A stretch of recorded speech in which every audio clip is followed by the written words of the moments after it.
Hello बच्चों, बहुत बहुत स्वागत आप सभी का आज के इस विशेष सेशन में, अनोखे सेशन में। आप लोगों के लिए ये सेशन मैंने रखा है ताकि आपको फर्स्ट हैंड इंफॉर्मेशन मिल जाए कि आफ्टर डॉक्टर बनने के बाद, यानी कि एक बार आप डॉक्टर बन गए तो फिर कौन सी स्पेशलिटी को डील करेंगे। क्या आप सारे मर्जों का इलाज करेंगे या कुछ स्पेसिफिक जो है बीमारियों का इलाज करेंगे। तो स्वागत है बच्चों आप सभी का आज के इस सेशन में और शुरू कर देते हैं अपने सेशन।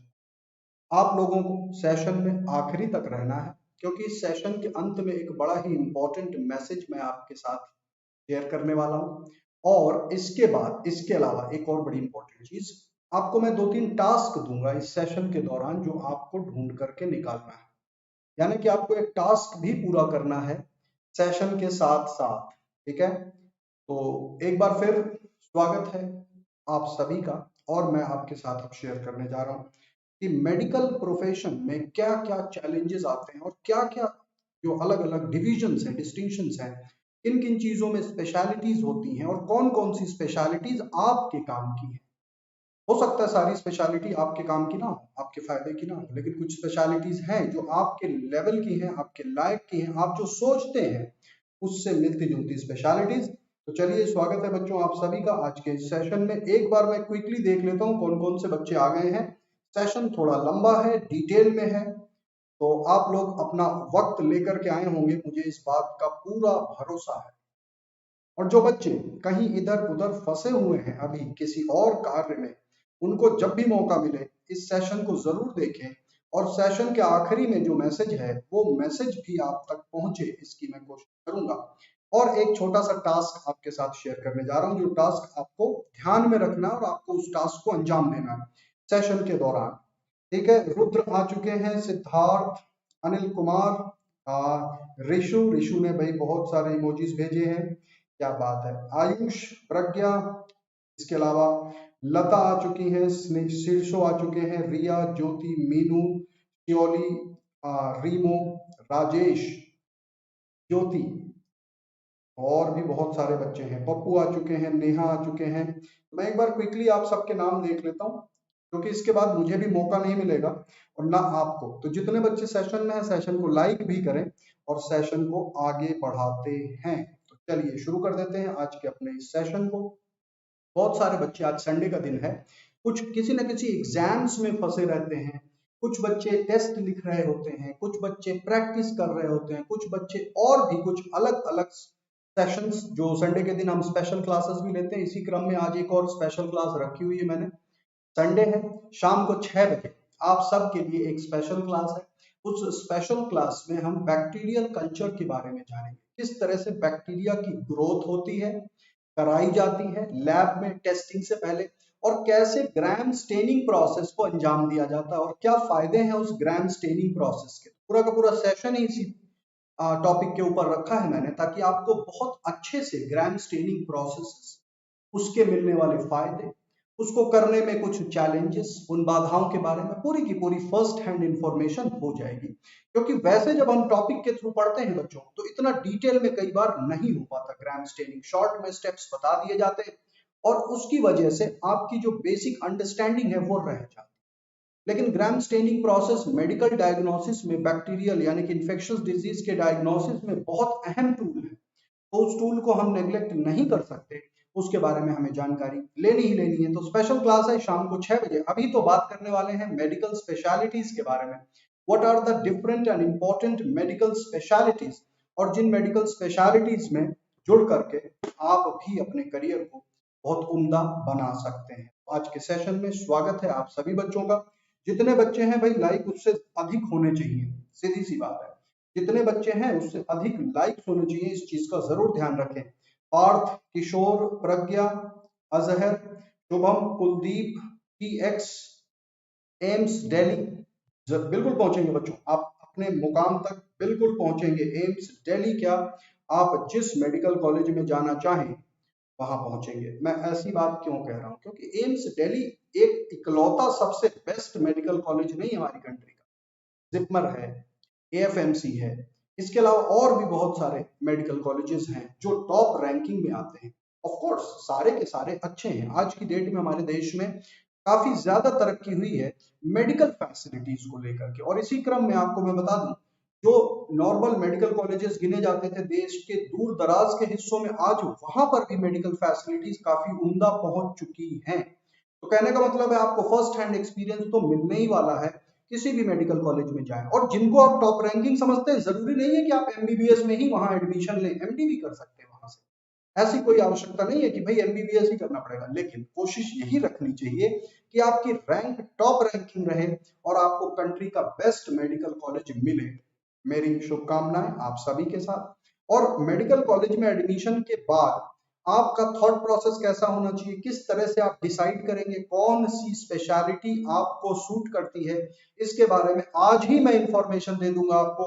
आपको इन सारी चीजों के बारे में पूरी डिटेल में जानकारी रहेगी, तो आप बहुत अच्छे से अपने आप को, इनफैक्ट एक मोटिवेशन भी मिलता है बच्चों, इस चीज को आप नकार नहीं सकते कि मोटिवेशन भी मिलता है जब आप जानते हैं कि आपको कौन सा डॉक्टर बनना है, कौन सी स्पेशलिटी आपको पसंद है, तो आप अपनी पसंदीदा स्पेशलिटी को चूज करें, उसका चयन करें। चलिए शुरू करने से पहले, जैसा कि मैंने कहा था, सेशन के आखिरी में एक बड़ा ही इंपॉर्टेंट संदेश आपके लिए। वो संदेश अभी देने का कोई मतलब नहीं है, औचित्य नहीं है, क्योंकि जब तक आप इन स्पेशलिटीज को नहीं जानेंगे तब तक इसके बारे में चर्चा करना भी बेकार है। तो वेट करिए सेशन का। और सेशन के दौरान आपको दो कार्य करने हैं। पहला तो ये करना है कि कितनी स्पेशलिटीज हमने डिस्कस करी, कितनी नंबर ऑफ स्पेशलिटीज आज के सेशन में मैंने डिस्कस करी, उनका काउंट रखना है। और दूसरा इन स्पेशलिटीज के इस सीक्वेंस के पीछे का लॉजिक क्या है, ये दो काम आपने करने हैं सेशन के दौरान। तो पहला फिर रिपीट कर देता हूं, पहला कार्य आपने करना है कि कितनी नंबर ऑफ स्पेशलिटीज हमने डिस्कस करी, जो मैं भी आपको बताऊंगा नहीं एग्जैक्ट नंबर, लेकिन बहुत सारी स्पेशलिटीज के बारे में डिस्कस करने जा रहा हूं। कुछ के बारे में आप जानते हैं शायद, कुछ के बारे में आप ना जानते हैं, लेकिन घबराना नहीं है।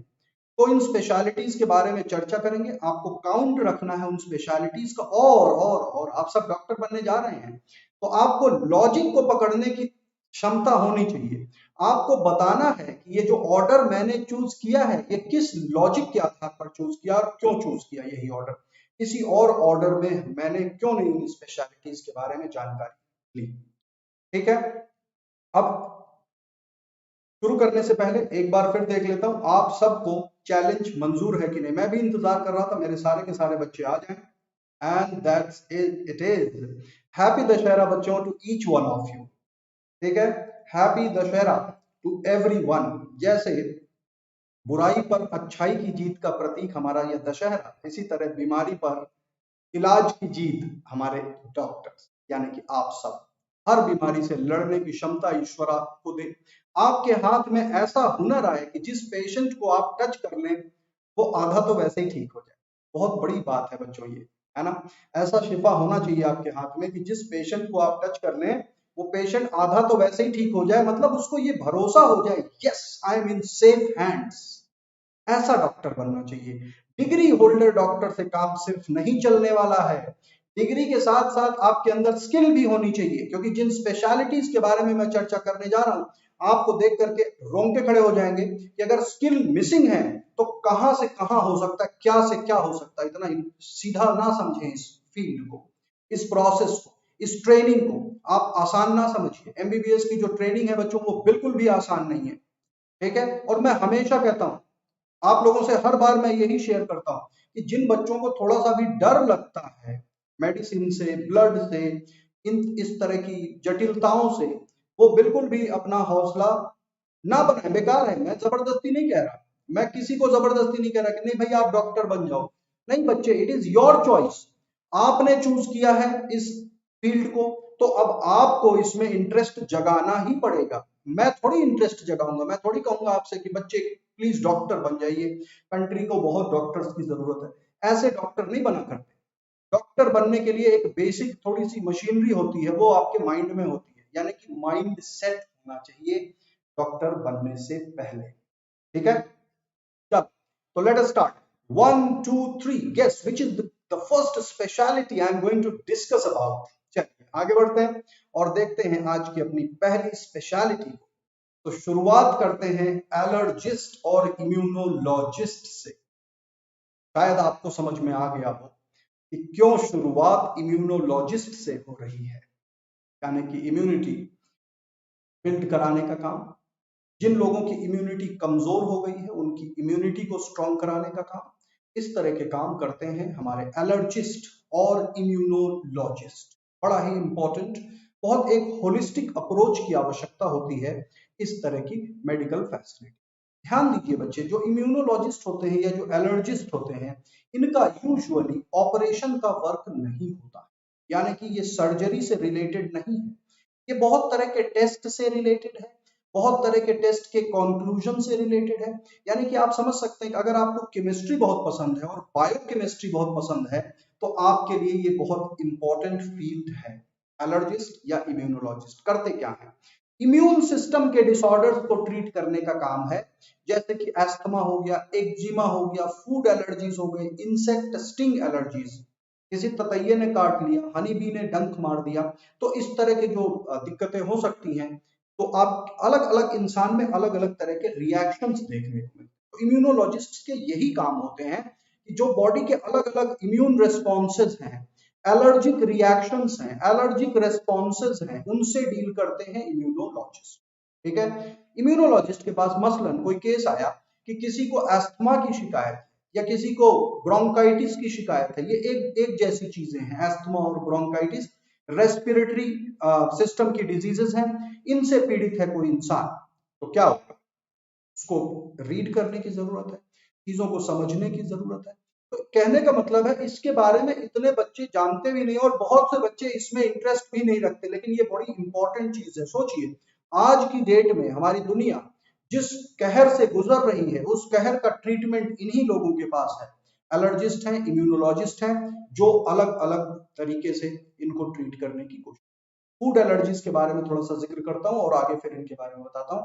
फूड एलर्जीज क्या होती है बच्चों? किसी किसी को गेहूं में ग्लूटेन पाया जाता है, उस ग्लूटेन से भी एलर्जी हो जाती है, तो ऐसे लोगों को फिर गेहूं का आटा भी खाना बड़ा मुश्किल हो जाता है, ब्रेड खाना बड़ा मुश्किल हो जाता है, ग्लूटेन फ्री ग्रेन्स चाहिए उनको।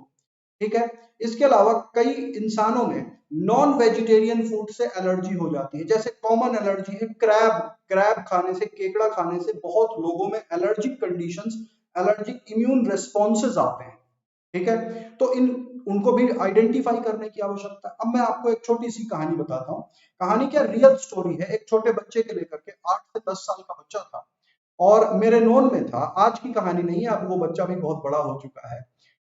तो उस बच्चे को अचानक सर्दी जुकाम उसको बढ़ गया और छींकें आनी शुरू हो गई, सांस लेने में परेशानी होने लगी।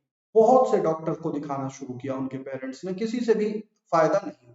एक से एक स्पेशलिस्ट को दिखाया, किसी ने उनको सजेस्ट किया कि आप जो अलग अलग चाइल्ड स्पेशलिस्ट को दिखा रहे हो, इसको दिखा रहे हो, उसको दिखा रहे हो, ये छोड़िए, इम्यूनोलॉजिस्ट है, एक एलर्जिस्ट है, इम्यूनोलॉजिस्ट है, उनको जाकर के दिखाइए।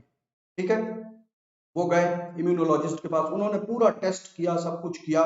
टेस्ट में कुछ कुछ चीजें समझ में आई उनको, लेकिन उन्होंने देखा उस बच्चे की मेडिकल हिस्ट्री कि पिछले 8 महीने से इस बच्चे की इलाज में कोई भी ऐसी ड्रग या दवा नहीं मिली है जो ना दी गई।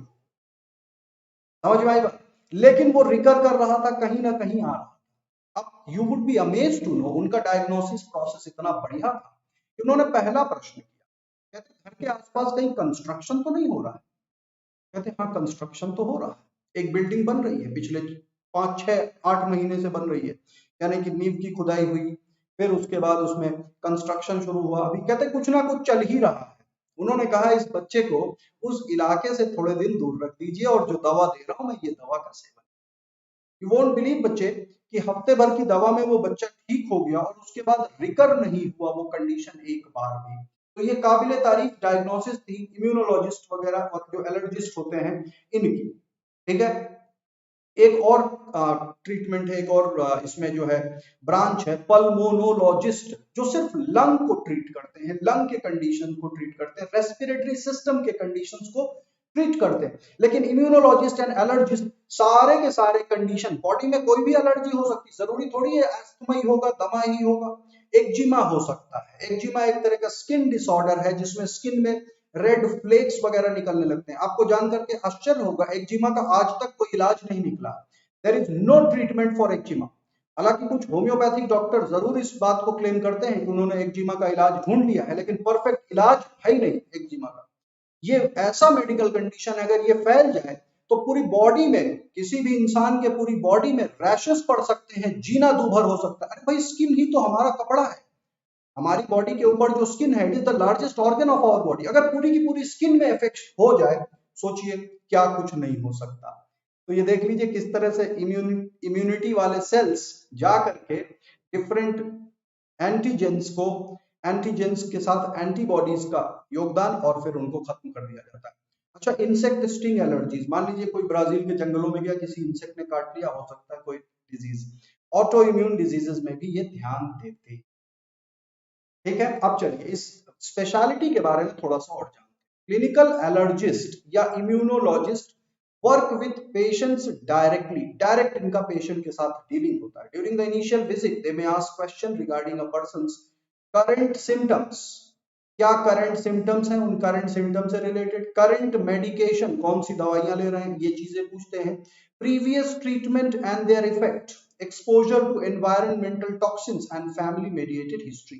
कहने का मतलब है, एज एन एलर्जिस्ट और एज एन इम्यूनोलॉजिस्ट जो मेन वर्क होता है वो पेशेंट की हिस्ट्री को मेंटेन करना, उसके मेडिकल कंडीशन के बारे में जांचना, उसकी लाइफस्टाइल के बारे में जानना, और इन चीजों का आकलन करने के बाद फिर एक जो है किसी नतीजे पर पहुंचते हैं एलर्जिस्ट या इम्यूनोलॉजिस्ट। ठीक है, तो ये था हमारा पहला स्पेशलिटी। मैं बहुत ज्यादा नहीं बताने जा रहा हूँ, रीजन उसका है आप सब खुद ही डॉक्टर बनेंगे। तो जब आप एमबीबीएस कंप्लीट कर लें, मिशन 2030 में मुझे मिले नीलगिरीज में, तो अपने एक्सपीरियंस जरूर शेयर करिएगा कि आप किस टाइप के डॉक्टर बने हैं, कौन सी स्पेशलिटी को आपने चूज किया है, और क्या क्या नई चीजें आपने सीखी हैं। मेरा उद्देश्य सिर्फ इतना है कि आपके इंटरेस्ट को बनाए रखूं, ताकि आप जिस मेडिकल डिपार्टमेंट में जाना चाहते हैं उसके लिए अपने आप को सक्षम रखें, तैयार रखें। ठीक है, चलिए आगे बढ़ते हैं। तो ये था हमारा पहला। And second one is anaesthesiologist. क्या है ये एनेस्थेसियोलॉजिस्ट? ये वो हैं जिनको आप भगवान का दूसरा अवतार कह सकते हैं, भगवान का दूसरा रूप कह सकते हैं। क्योंकि बच्चों देखिए, भगवान का दूसरा रूप क्यों? हम जब जागते रहते हैं तो हम कई सारी चीजों को नहीं होने दे सकते अपनी बॉडी के साथ। जब हम सो जाते हैं तो हमारे पीछे क्या चल रहा होता है हमें कुछ पता नहीं। ठीक है ना? तो एनेस्थेसियोलॉजिस्ट एक होलिस्टिक अप्रोच को अपनाते हैं, और ये इंसानों को सुलाने का काम करते हैं कि भाई सो जाइए, अब आपकी बॉडी में कुछ ट्रीटमेंट चलने जा रहा है जिसको आप अगर जागते रहे तो नहीं झेल पाएंगे। ठीक है ना? तो एनेस्थेसियोलॉजिस्ट का वर्क बड़ा ही इंपॉर्टेंट है। एनेस्थेसियोलॉजिस्ट यानी कि ये प्रॉपर स्पेशलिस्ट होते हैं। आप इसको पैरामेडिक्स मत समझिए कि नर्स ने आकर के इंजेक्शन लगा दिया, इंसान बेहोश हो गया। ये सिर्फ इतना ही नहीं है, इससे बहुत अधिक है। क्योंकि जब किसी भी इंसान की बॉडी को बेहोशी की हालत में भेजा जाता है, उसकी मेडिकल हिस्ट्री डील करती है कई तरह की चीजों से। हो सकता है कोई रिएक्शन ही कर जाए, वो एनेस्थेशिया जो दिया गया, हो सकता है वो पेशेंट एनेस्थीसिया के प्रभाव से कभी जाग ही ना पाए या परमानेंट कोमा में चला जाए, ये भी हो सकता है। किसी किसी मेडिकल कॉम्प्लिकेशन की वजह से एनेस्थीसिया एडमिनिस्टर करने के बाद कुछ दिक्कत भी हो सकती है। अब आपको मैं एक सिंपल सी बात बताता हूँ बच्चों, यूरोप में जब मैं मिडिल एजेस की बात बता रहा हूँ, जब साइंस की थोड़ी सी तरक्की होनी शुरू हुई, हालांकि हमारी कंट्री की बात छोड़ दीजिए, हमारे बहुत सारे डेटा मिसिंग है, तो हमारी कंट्री के बारे में हालांकि we are proud to be Indian, क्योंकि हमारी कंट्री में सुश्रुत एक प्लास्टिक सर्जन थे 6th सेंचुरी बीसी। अब आप सोच लीजिए कितने हजार साल पहले की बात है। तो सुश्रुत की अगर हम बात करें तो वो प्लास्टिक सर्जन थे, लेकिन वो किस पद्धति से करते थे, कैसे करते थे, वो चीज हमारे पास है नहीं है, डॉक्यूमेंटेड नहीं है, उनकी वो किताबें नहीं है, उनके प्रोसीजर नहीं है, उनके मेडिकल स्कूल की कोई भी अवशेष नहीं बचा है हमारे पास। तो चलिए रिलाई करते हैं मॉडर्न मेडिसिन के ऊपर। अब मैं आपको एक छोटी सी घटना जो हुआ करती थी उस टाइम पर मैं बताता हूँ। मान लीजिए खुदा न खास्ता किसी इंसान को कोई गंभीर चोट लग गई, मजबूरी है ऑपरेशन करना, है ना? किसी को गंभीर चोट लग गई और बॉडी में किसी पार्ट में कुछ डैमेज हो गया, वो हाथ में हो, पैर में हो, एब्डोमेन में हो, कहीं पर भी हो, आंखों में चोट लग गई मान लीजिए कुछ, तो उनके ऊपर ऑपरेशन करना मस्ट हो जाता था, क्योंकि अदरवाइज तो वैसे भी बचेंगे नहीं।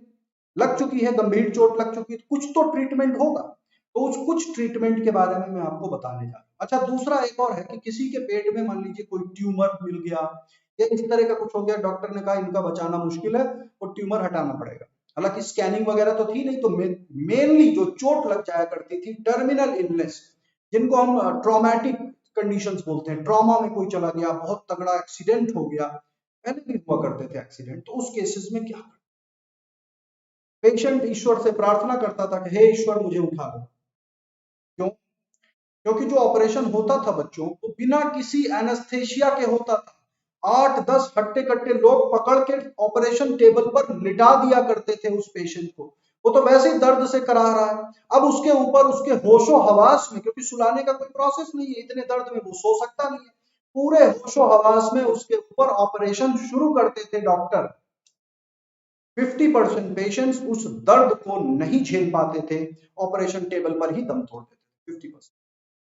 और जो 50% बच गए बाई चांस, वो इन्फेक्शन से मर जाया करते थे, क्योंकि एनास्थेशिया भी नहीं पता था और स्टेरिलाइजेशन टेक्निक भी नहीं पता थी।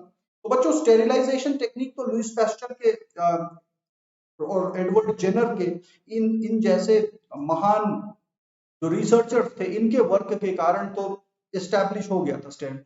लेकिन जब तक क्लोरोफॉर्म का इजाद नहीं हुआ था, तब तक एनेस्थेशिया। आज क्लोरोफॉर्म के अलावा भी बहुत तरह के केमिकल है, क्लोरोफॉर्म इनफैक्ट पॉइजनस होता है, थोड़ा अधिक मात्रा में अगर क्लोरोफॉर्म दे दिया तो पॉइजनस होता है। ठीक है, तो करते क्या है ये anaesthesiology? These doctor give you drugs to numb your pain. दर्द को खत्म करने के लिए ड्रग्स देते हैं। कई बार एनेस्थेशियोलॉजिस्ट पूरा बेहोश नहीं करते, मॉर्फिन के इंजेक्शन लगाते हैं या किसी और तरह का ड्रग्स दिया जाता है ना, during surgery, during child birth और अदर प्रोसीजर। किसी भी ऑपरेशन या बहुत एक्यूट पेन या चाइल्ड बर्थ के टाइम पर एनेस्थेशियोलॉजिस्ट की बड़ी जरूरत होती है। They monitor your vital signs while you are under anaesthesia. और जब आप एनेस्थेशिया में होते हैं तो वो आपके बॉडी के क्या रिस्पॉन्सेज हो रहे हैं, उन सबको देखते हैं। जरूरत पड़े तो उसके डोज को उल्टा करके आपको जगा लेते हैं। अब आप सोचिए, अगर सिंपल पैरामेडिक से आप एक्सपेक्ट करेंगे कि नर्सेज ने दे दिया भाई एनेस्थेशिया, वो तो नर्स जाने, डॉक्टर से नहीं मतलब है, डॉक्टर इतने बड़े हैं डॉक्टर साहब कि वो तो बस ऑपरेशन करेंगे, एनेस्थेशिया तो नर्स जाने।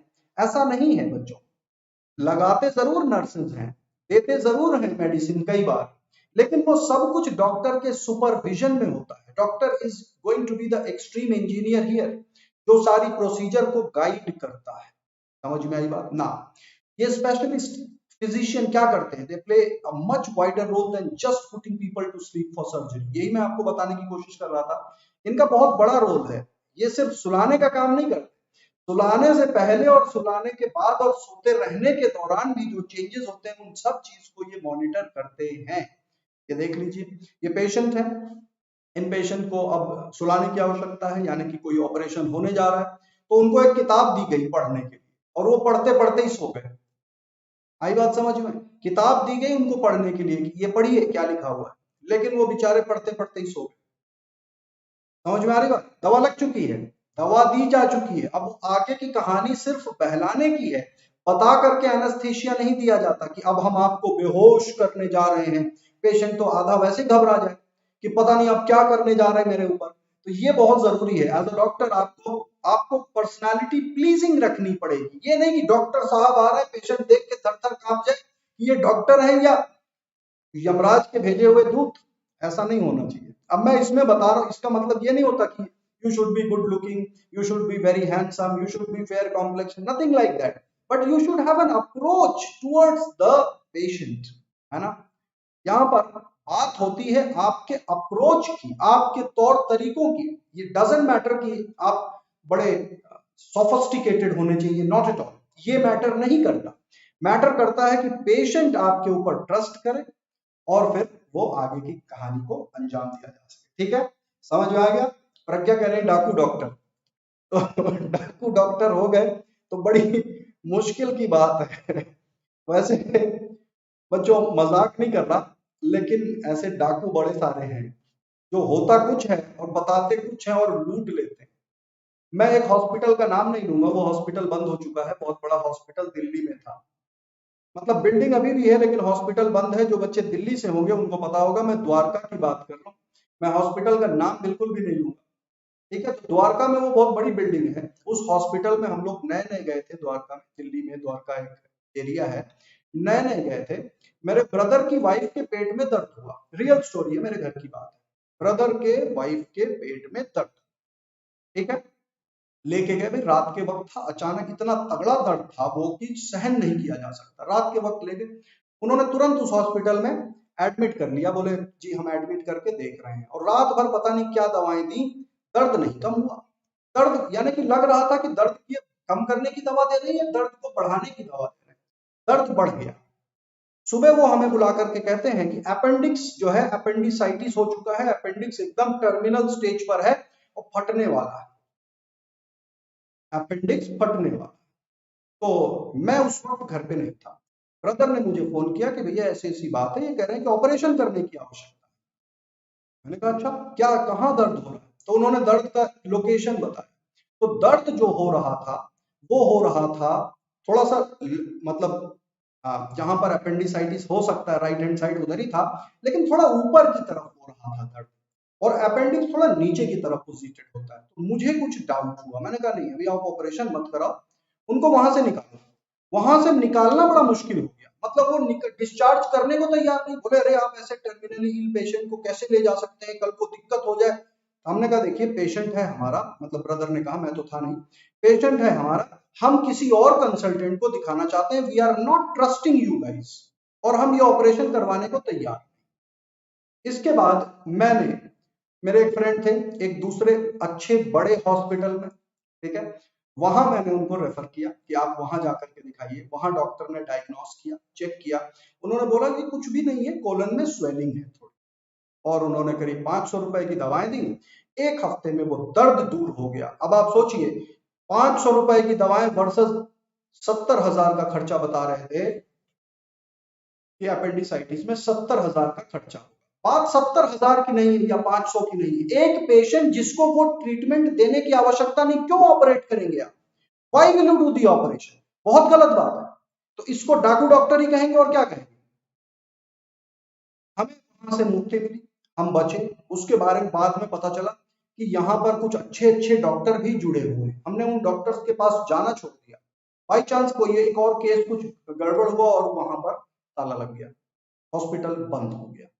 तो बच्चों ध्यान देना है कि आपको ऐसी चीजों से हमेशा दूर रहना है। मेरी बेस्ट विशेस आपके साथ तभी तक हैं जब आप अच्छे डॉक्टर बनेंगे। जब आप अच्छाई का साथ छोड़ देंगे तो भूल जाइए, मेरी दुआओं का असर फिर नहीं रहेगा। मैं कोई वो जादूगर नहीं हूं, मैजिशियन नहीं हूं, लेकिन मैं एज अ टीचर मैं अपने बच्चों को बेस्ट विशेस हमेशा ही देता हूं, ठीक है। तो ये है रोल एनेस्थेसियोलॉजिस्ट का। आगे बढ़ते हैं और आज का तीसरा स्पेशलिटी के बारे में चर्चा करते हैं, लेकिन उसके पहले अभी एनेस्थेसियोलॉजिस्ट के बारे में कुछ बचा हुआ है ना। Now they are also involved in a range of other medical procedure, वही सारी बातें जो मैंने आपको बताई। Carrying out assessment in critical care unit, dealing with emergency situation and giving advice about pain management. दर्द में जो पेन मैनेजमेंट की एडवाइसेस हैं, वो सारी की सारी एडवाइसेस एनेस्थेसियोलॉजिस्ट ही दिया करते हैं, वो डील करते हैं इन चीजों, ठीक है। ये देख लीजिए डॉक्टर, उन्होंने पेशेंट को जो है लिटा दिया, पेशेंट सो गया है, अब पेशेंट के ऊपर आगे का प्रोसीजर जो होने जा रहा है, देख लीजिए सारी की सारी मशीनरी लगी हुई है, उन मशीनों से सारी की सारी चीजों को समझना है। अब आप खुद ही सोचिए, आप कई बार सोचते हैं कि भाई क्या जरूरत है फिजिक्स की। आप कई बार सोचते हैं कि फिजिक्स हमारी अच्छी नहीं है, मेडिकल के बच्चे हैं तो फिजिक्स हमारी अच्छी नहीं होगी। क्या आपको ये मशीनें ऑपरेट करनी आएंगी अगर आपको फिजिक्स की बेसिक अंडरस्टैंडिंग नहीं है? आप खुद बताइए, क्या आपको ये मशीनें समझ में आएंगी? नहीं समझ में आएंगी। क्या आपको दवाओं में पड़ने वाले केमिकल्स के असर के बारे में समझ में आएगा अगर आपको केमिस्ट्री नहीं पता है? तो बच्चों बायोलॉजी, सिर्फ बायोलॉजी करके डॉक्टर अधूरा ही रहे। मैं कहता हूँ किसी ने सिर्फ बायोलॉजी अच्छी करी और किसी प्राइवेट कॉलेज में कुछ पैसे दे करके एडमिशन कर लिया, नहीं जाना चाहिए ऐसे बच्चों को। एक एवरेज अगर ऑप्टिमम मार्क्स आपके नहीं हैं तो किसी को पैसे दे के जाना ही नहीं चाहिए, ठीक है ना। समझ में आ रही बात?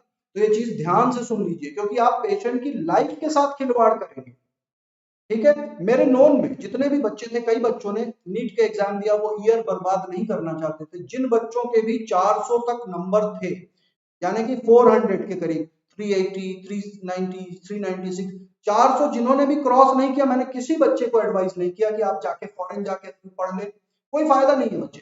भाई मिनिमम 400 तो चाहिए। मैं कहता हूँ एक अटेम्प्ट में नहीं हो रहा, अगला अटेम्प्ट दीजिए। आप अपना ईयर काउंट करेंगे, आप पेशेंट की जिंदगी पूरा ईयर खत्म हो जाएंगे अगर आप अच्छे डॉक्टर नहीं रहे। आप खुद सोचिए। तो आपका ईयर उतना इंपॉर्टेंट नहीं है जितना पेशेंट की पूरी जिंदगी इंपॉर्टेंट है। तो बच्चों बहुत जरूरी है।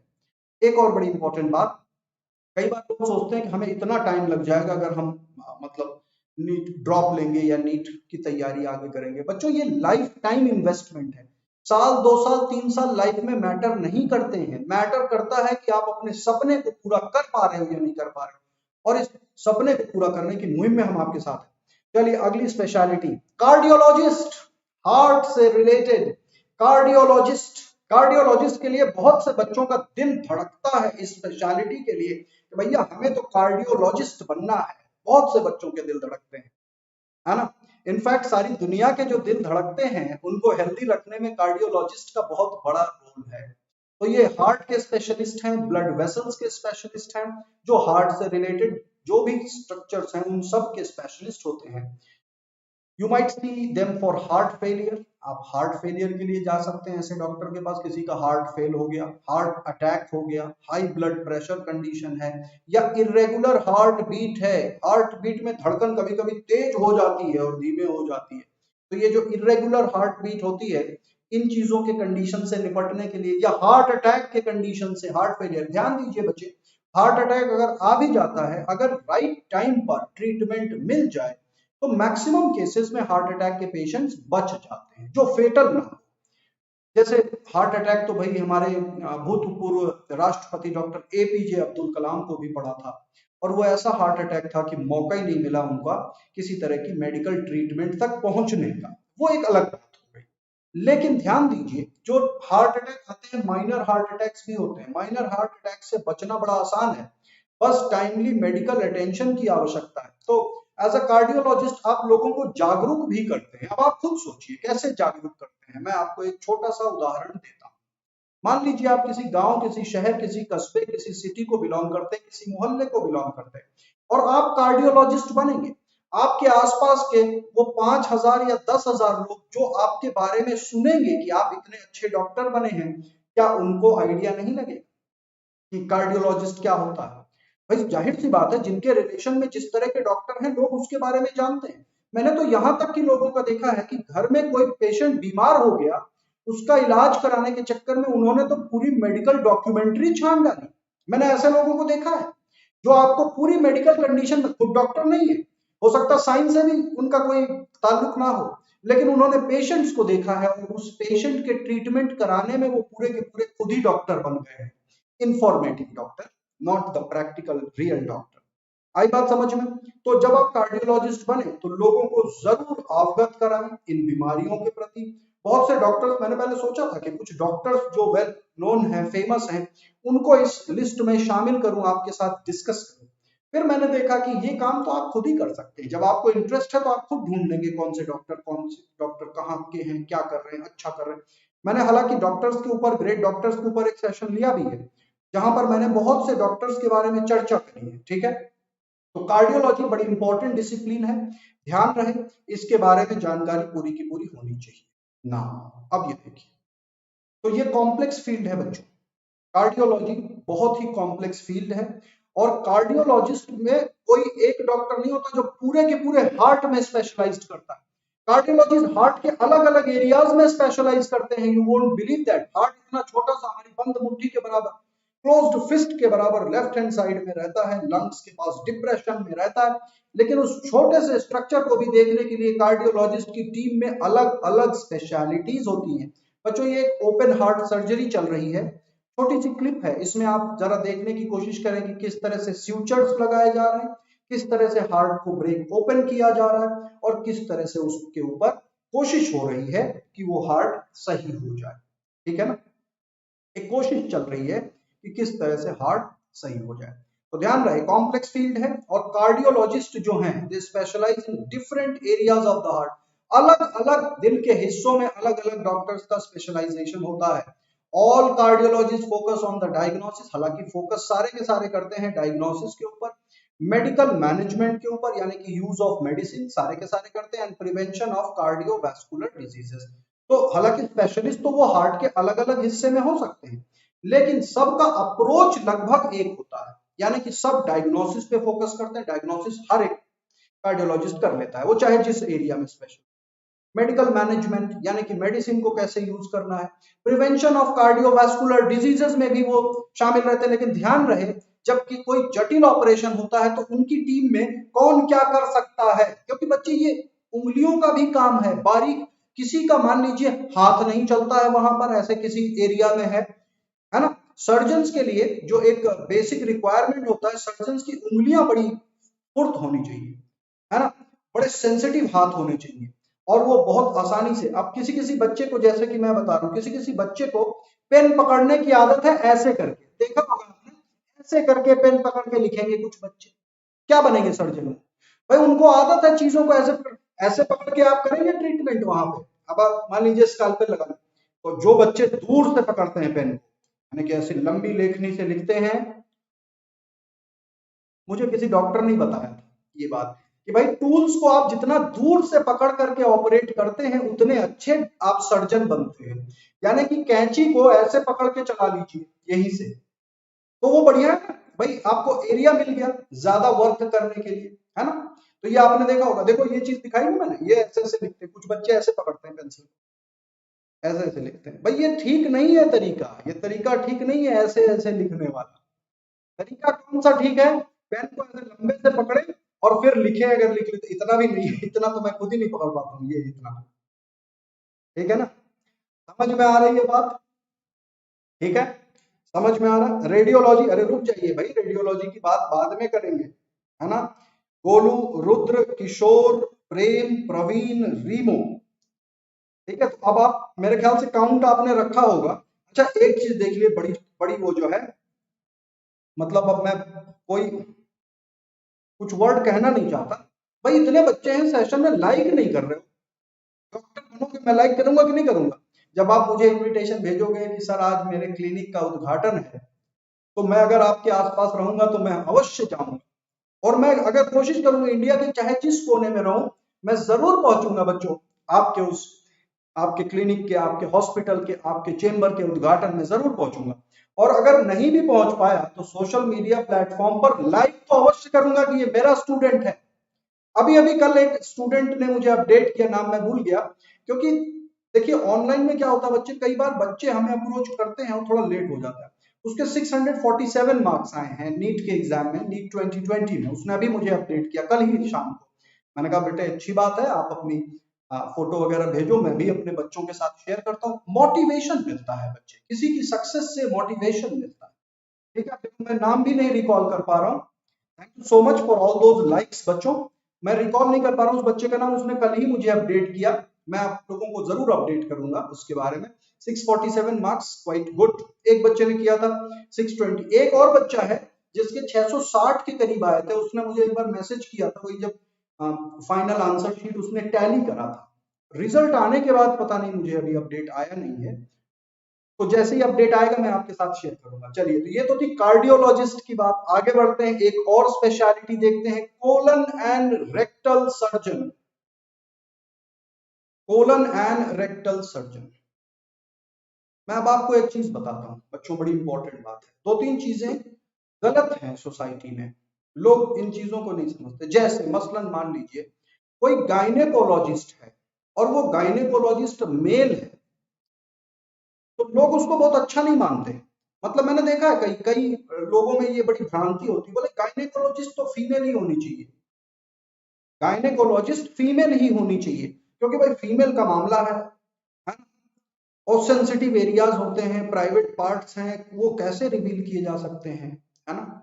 बच्चों एक बात ध्यान से सुनिए, एक पेशेंट जब पहुंचता है डॉक्टर के पास, डॉक्टर ने पूरी की पूरी बॉडी के अंदरूनी हिस्से तक को देखा हुआ है, और एक बार शरीर खुलता है ना बच्चे, तो वहां पर कुछ कुछ यूनिक नहीं है अंदर, तो मतलब बड़ा डरावना है। तो ऐसे ऐसी डरावनी चीजों से ये डील करते हैं हमारे डॉक्टर्स। बच्चों यहाँ जेंडर बायस होना ही नहीं चाहिए। डॉक्टर को लेकर के जेंडर बायसनेस कभी होना ही नहीं चाहिए।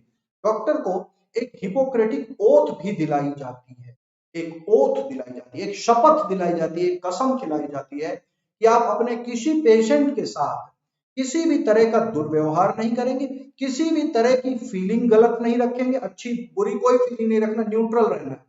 तो ये ओथ जो है दिलाई जाती है। तो अब आप समझ लीजिए, कोलन और रेक्टल सर्जन क्या होता है, ये कोलन से डील करते हैं, रेक्टम से डील करते हैं, एनस से डील करते हैं, यानी कि हमारे एलिमेंट्री कैनाल का जो लास्ट पार्ट है ना, स्मॉल इंटेस्टाइन के भी पार्ट को डील करते हैं, यानी कि इंटेस्टाइनल एरियाज को ये डील करते हैं, कोलन को डील करते हैं। बॉटम यानी कि जो एनस में हेमोराइड्स हो गए, पाइल्स हो गई, इस तरह की बीमारियां हो गई, इनसे डील करते हैं। दे can treat colon cancer, hemorrhoids and inflammatory bowel disease. अब अगली स्लाइड में एक छोटी सी क्लिप है जो मैं आपको दिखाने जा रहा हूं। जिन बच्चों को डर लगता है सर्जरी से, वो सेशन को क्विट कर दें भाई। बाद में ना कहें कि आपने बताया नहीं, आपने ऐसी डरावनी चीज दिखा दी। मैं पहले बता देता हूँ, मैं ऐसी डरावनी चीज नहीं दिखाने वाला हूँ बिना बताए, ठीक है। विकी कह रहे हैं बाय, श्रेयस भी कह रहे हैं बाय। तो क्या मतलब आप लोग नहीं डॉक्टर बनना है लेकिन ऐसी चीज को नहीं देखना है, ऐसा कुछ है? तो तैयार हो जाइए, जिनके हार्ट स्ट्रांग है और जो वाकई में डॉक्टर एलिमेंट है वो बच्चे जरूर बने रहें। अब मैं बताता हूँ कोलन एंड रेक्टल सर्जन के और पायोनियरिंग चीजों के बारे में। बच्चों कई बार होता है कि जो मसल्स होती हैं, रेक्टम की मसल्स, वो वीक हो जाती हैं किसी न किसी मेडिकल कंडीशन में, या कभी कभी दवाइयों के इफेक्ट से भी दिक्कत हो जाती है, वो मसल्स वीक हो जाती हैं। और कभी कभी वो जो रेक्टम एरिया होता है जो स्टूल को स्टोर करता है, वो कोलैप्स कर जाता है और वो बाहर आ जाता है। अब ये बड़ा डरावना सिचुएशन होता है कि मान लीजिए कोई वॉशरूम में गया हुआ है कोई पेशेंट, और उसकी उसकी इंटेस्टाइन यानी कि जो रेक्टम का पार्ट है वो कोलैप्स करके बाहर आ जाए उसके एनस से, क्या करेंगे घर के लोग? डॉक्टर ही उसको बचा सकता है, कोई और बचा ही नहीं सकता। ये देखिए, तो this patient has this rectum collapse. अब इस रेक्टम को अंदर रिस्टोर करने की कोशिश कर रहे हैं ये डॉक्टर। समझ में आ रही बात? तो पूरी की पूरी इंटेस्टाइन ही बाहर आ गई। सोचिए, ये काफी बड़ा डरावना केस था, लेकिन इन्होंने रिस्टोर कर दिया है ऑलमोस्ट। समझ रहे हैं? तो अब डॉक्टर के सामने, अब आप सोचिए, पेशेंट के लिए डॉक्टर भगवान से बड़ा है, मतलब भगवान ही है वो। So these surgeons are expert in surgical and non-surgical treatment of diseases of the colon, rectum, anus. Colon की डिजीजेस, रेक्टम की डिजीजेस, एनस की डिजीजेस। ये देख लीजिए, ये इंटेस्टाइन है, रेक्टम है, which is a part of the large intestine. तो वो लार्ज इंटेस्टाइन का पार्ट कोलैप्स होके बॉडी से बाहर आ गया। इंसान तो घबरा ही जाए, अगर किसी के घर में ऐसा कुछ हो जाए तो इंसान तो घबरा ही जाए, तुरंत मेडिकल अटेंशन की जरूरत होती है। यानी कि जिस कंडीशन में हमारे घर के लोग, हमारे अपने घबरा जाते हैं, डर जाते हैं, ऐसे कंडीशन में डॉक्टर ही तो सहारा देता है। तो डॉक्टर से बड़ी है कोई ताकत दुनिया में? अब आप बताइए, खुद ही बता दीजिए, है?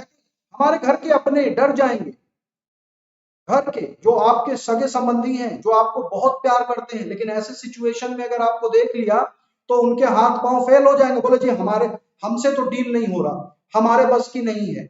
लेकिन ऐसे कंडीशन में वो डॉक्टर ही होता है जो ईश्वर का स्वरूप है और जो बचाता है, जीवन दान देता है, पेन को मैनेज करता है, इस सिचुएशन को देखता है, जरूरत पड़े तो सर्जरी करी जाती है। समझ में आ रही है बात? तो डॉक्टर बहुत बड़ी चीज है।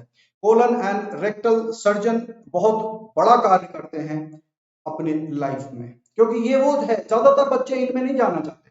लोग सोचते जी हम तो आई पकड़ेंगे, आंखों का इलाज करेंगे, और कुछ कहते हैं कि हम हार्ट का इलाज करेंगे, कुछ कहते हैं हम तो बस ऊपर वाले माले में काम करेंगे, माने हम तो न्यूरो सर्जन ही बनेंगे। अरे भाई, इनमें भी तो काम करना है, कौन करेगा? बहुत चैलेंजिंग होता है ये, और हिम्मत की जरूरत होती है।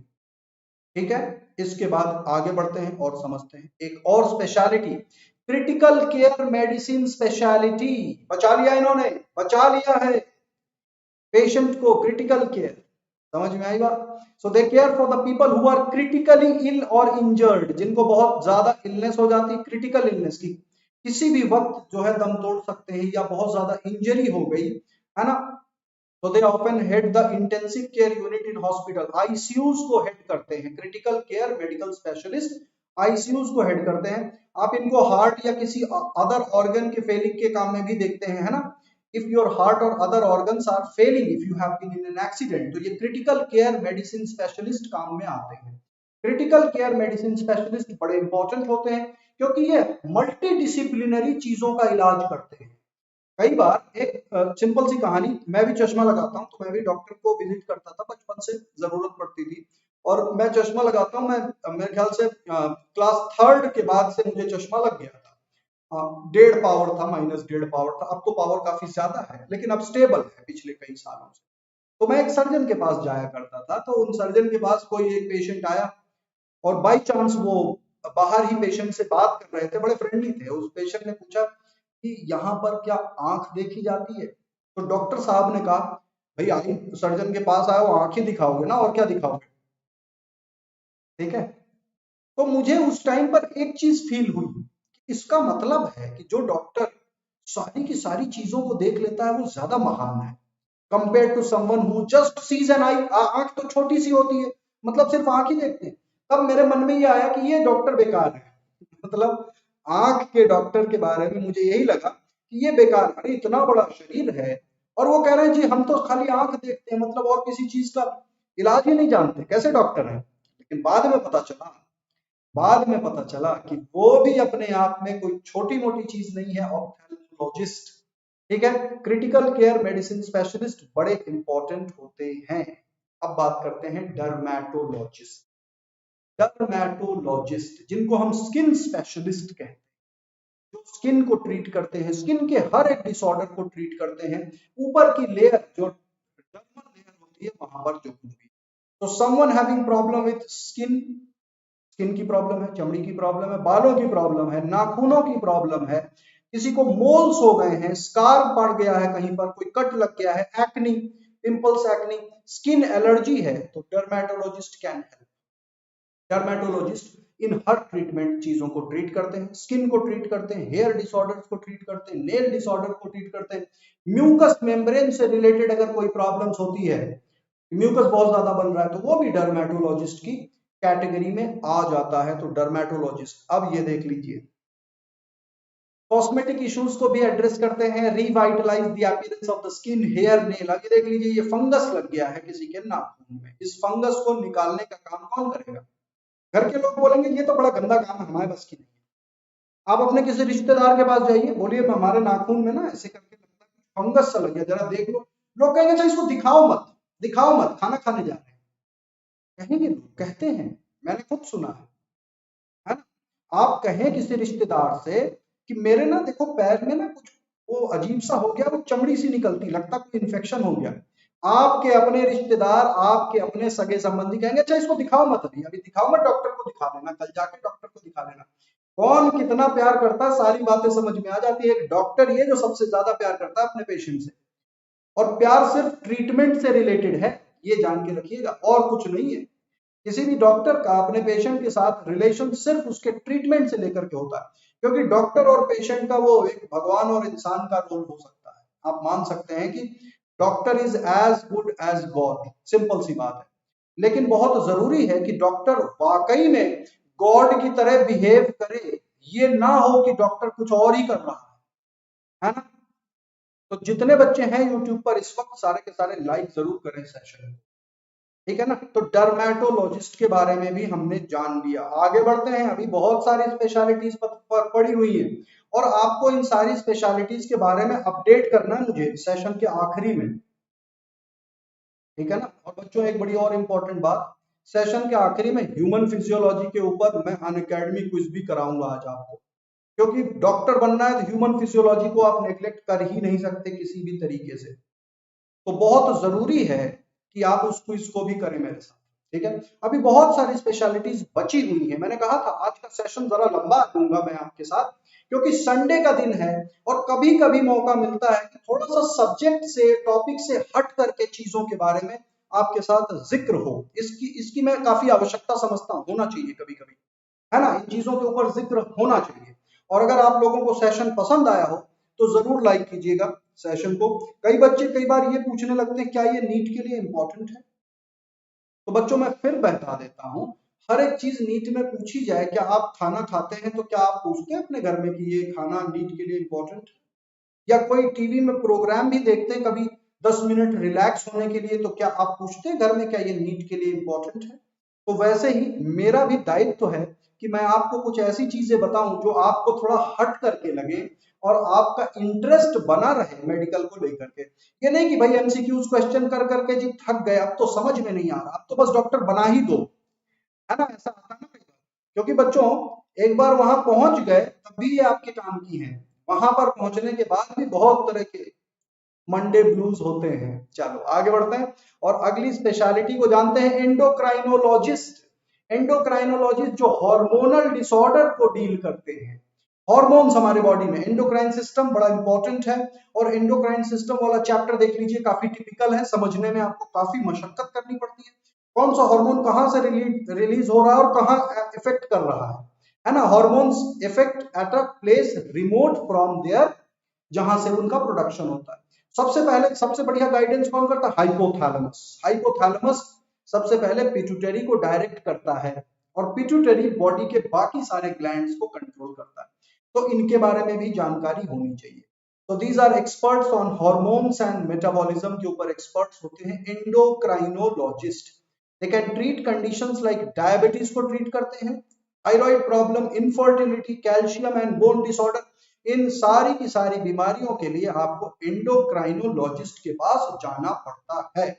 तो जिनको हार्मोन से बड़ा इंटरेस्ट है वो जरूर एंडोक्राइनोलॉजिस्ट बने। अगली स्पेशलिटी, इमरजेंसी मेडिसिन स्पेशलिस्ट।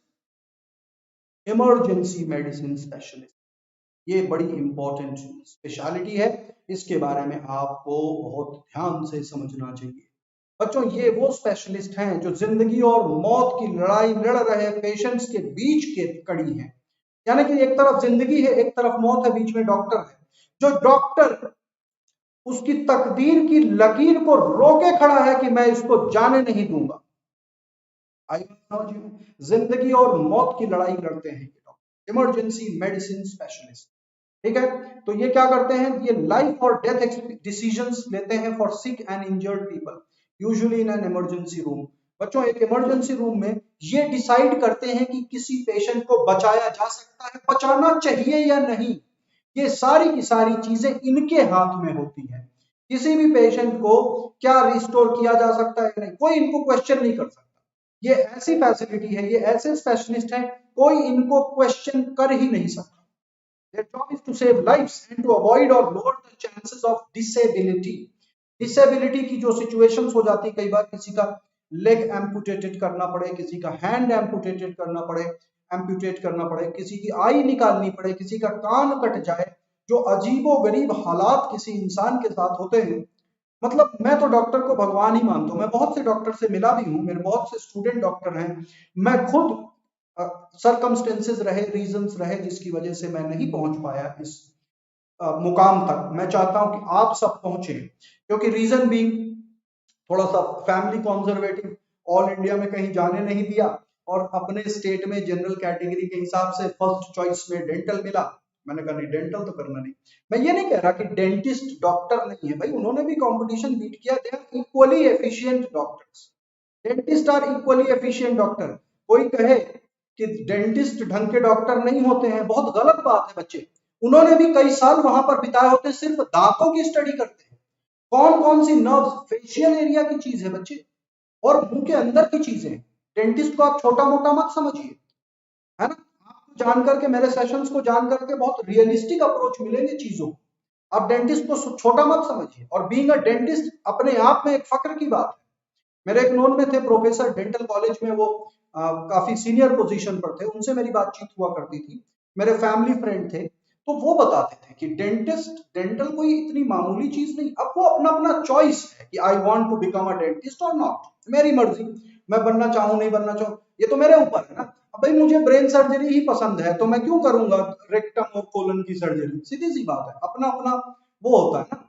खैर एनीवे, तो इनका जॉब होता है इमरजेंसी मेडिसिन स्पेशलिस्ट का, to save lives and to avoid और lower the chances of disability. किसी को डिसेबिलिटी होने के चांसेस हो तो उस चांस को रिड्यूस करने का काम होता है इनका। ठीक है। ये बहुत वैरायटी के पेशेंट्स देखते हैं, including babies and elderly patients. Babies को देखते हैं, एल्डरली पेशेंट्स को देखते हैं, क्रिटिकली इल को देखते हैं, जो टर्मिनल इल होते हैं, क्रिटिकली इल होते हैं, लास्ट स्टेजेस में है अपनी लाइफ के, उनको देखते हैं, प्रेग्नेंट पेशेंट्स को देखते हैं, साइकेट्रिक पेशेंट को देखते हैं। साइकेट्रिक पेशेंट को भी देखना पड़ता कई बार, कुछ पेशेंट जो है मेंटल कुछ डिस्टर्बेंस हो जाए, अजीब अजीब हरकतें करने लगते। एक और डिजीज है सिजोफ्रेनिया। मेरी एक फिजिक्स की प्रोफेसर थी, उनके बेटे को सिजोफ्रेनिया की शिकायत थी। सिजोफ्रेनिया बड़ी खतरनाक बीमारी, डुअल पर्सनालिटी बना देती है। वो बच्चा बड़ा अच्छा था, हमसे मतलब सीनियर होते थे, भैया कहते थे उनको। तो वो जो भैया थे वो बहुत स्टूडियस थे, पढ़ने लिखने में ठीक थे, लेकिन घर के अकेले में कभी कभी वो वाइल्ड हो जाते थे और घर वालों के ऊपर अटैक कर दिया करते थे।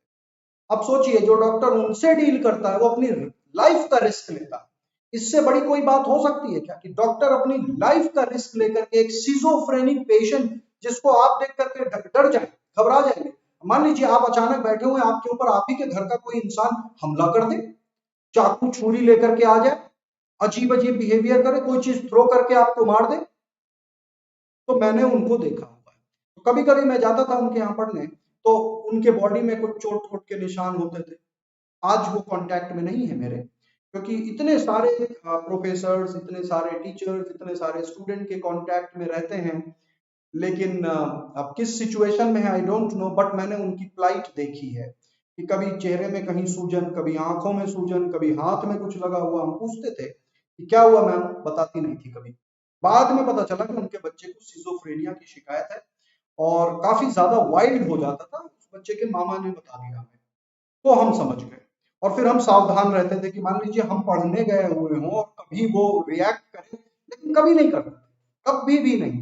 सिर्फ घर वालों की संगति जब होती थी, अकेलापन होता था, तो उनको खैर anyway, in other word people from every walk of life के साथ ये डील करते हैं, इमरजेंसी मेडिसिन स्पेशलिस्ट। ये भी एक स्पेशलिटी है। चलिए अगली स्पेशलिटी के बारे में जानकारी लेते हैं, गैस्ट्रोएंटेरोलॉजिस्ट।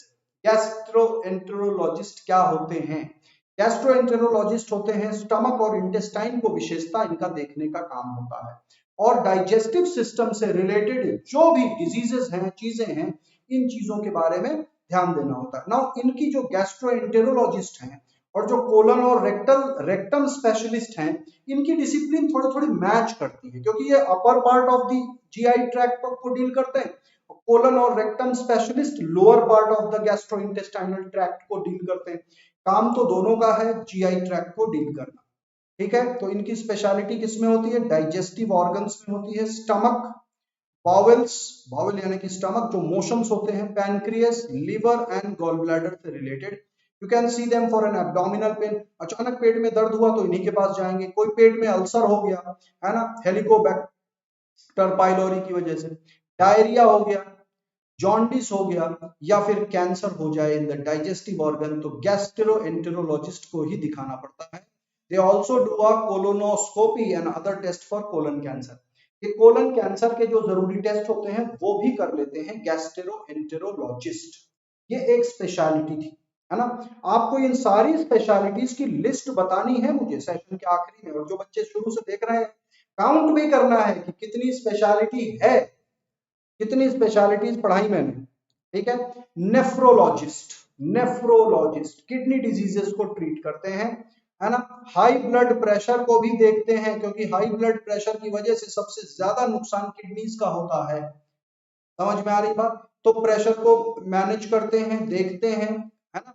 बहुत तरह की दूरबीनों का इस्तेमाल करते हैं, right. Fluid and mineral imbalances को देखते हैं, link to kidney diseases. Nephrologist हमारी किडनीज के हेल्थ को ट्रीट करते हैं, उन कंडीशंस को देखते हैं नेफ्रोलॉजिस्ट।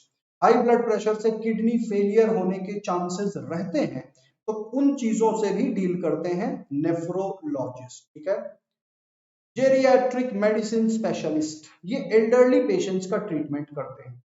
ये भी एक बहुत इंपॉर्टेंट डिसिप्लिन है। आपको जानकर के आश्चर्य होगा कि हमारे दुनिया में कुछ ऐसे देश हैं जहां पर एल्डरली लोगों की संख्या बहुत अधिक है। मसलन एक कंट्री की बात करें, जापान। जापान में एल्डरली बहुत है, तो उन एल्डरली पेशेंट्स को ट्रीट करने के लिए बहुत से जेरियाट्रिक मेडिसिन स्पेशलिस्ट की जरूरत होती है। यानी कि कंट्री में तो काम मिलेगा ही, कंट्री के बाहर भी काम मिलने की बहुत ज्यादा चांसेस। ठीक है, कुछ कंट्रीज में जो बर्थ रेट है वो बहुत कम है। वो इसलिए नहीं कि फर्टिलिटी नहीं है वहां पर, वो इसलिए कि उनके जो मतलब उस कंट्री में जो यंग जनरेशन है वो अपने काम में इतने मशगूल हैं कि उनको टाइम ही नहीं है कि आगे की जनरेशन बढ़ाने के बारे में सोचे, फैमिली प्लानिंग के बारे में सोचे, वक्त ही नहीं है, टाइम ही नहीं है। तो ऐसे देशों में जनसंख्या घट रही है, डिक्लाइन हो रही है। अगर आप पूरे दुनिया को उठा करके देखें, दुनिया के जो विकसित मुल्क हैं, जो बड़े बड़े विकसित मुल्क हैं, जो बहुत अच्छी पोजीशन में हैं, उनके देश में बहुत तरह के इंसेंटिव्स मिलते हैं लोगों को कि आपके बच्चे हों। समझ में आई बात? तो खैर यहाँ तो एल्डरली की बात हो रही, आगे बच्चों के स्पेशलिस्ट के बारे में भी बात करेंगे। तो they can treat people in their homes में ट्रीट कर सकते हैं, डॉक्टर्स ऑफिसेज में, नर्सिंग होम में, assisted living centre and hospital, इन सब जगहों पर जाकर के ट्रीटमेंट देते हैं जेरियाट्रिक मेडिसिन स्पेशलिस्ट। ठीक है, इनका अप्रोच क्या होता है? इनका बड़ा होलिस्टिक अप्रोच होता है। पेशेंट से बात करेंगे, जानकारी लेंगे, क्योंकि पेशेंट को खाली इलाज करेंगे तो पेशेंट खुश नहीं होते, एल्डरलीज को चाहिए थोड़ा वक्त। और बड़े बड़े देशों में मतलब बड़ी अच्छी बात तो नहीं है बच्चे, हमारे देश में एटलीस्ट हमारे बुजुर्गों का सम्मान है, हमारे बुजुर्गों का केयर है। फॉरेन कंट्रीज में पैसा बहुत है, नो डाउट, लेकिन बुजुर्ग ज्यादातर एकाकी जीवन व्यतीत करते हैं, अकेले रहने पे मजबूर है। हालांकि उनके पास पैसे होते हैं, वो चाहे तो हेल्प रख सकते हैं, नर्सेस को रख सकते हैं, डोमेस्टिक हेल्प रख सकते हैं, ये सारी चीजें कर सकते हैं, लेकिन अकेलापन है, बहुत ज्यादा उनकी जिंदगी में अकेलापन है। तो जेरियाट्रिक मेडिसिन स्पेशलिस्ट को होलिस्टिक अप्रोच होना चाहिए, that involves a multi disciplinary team की जरूरत है। मल्टी डिसिप्लिनरी टीम, मैंने तो एक जगह सुना था जेरियाट्रिक मेडिसिन स्पेशलिस्ट की एक टीम में 2 नर्सेज रखी गई थी, वो नर्सेज स्टोरी सुनाने में बड़ी माहिर थी। तो एल्डरली पेशेंट, कनाडा की बात है, एल्डरली पेशेंट उन्हीं को बुलाते थे, बोले आपकी टीम चाहिए हमें। बोले वो पिछली वाली कहानी, कई एल्डरली तो बहाने बना करके भी बुला लेते हैं, तो जब वो आते थे तो कहते नहीं मुझे हेल्थ कोई इशू नहीं, वो पिछली वाली कहानी आधी रह गई थी वो पूरी सुना दीजिए। ठीक है ना? अब सोचिए, हद सोचिए क्या है।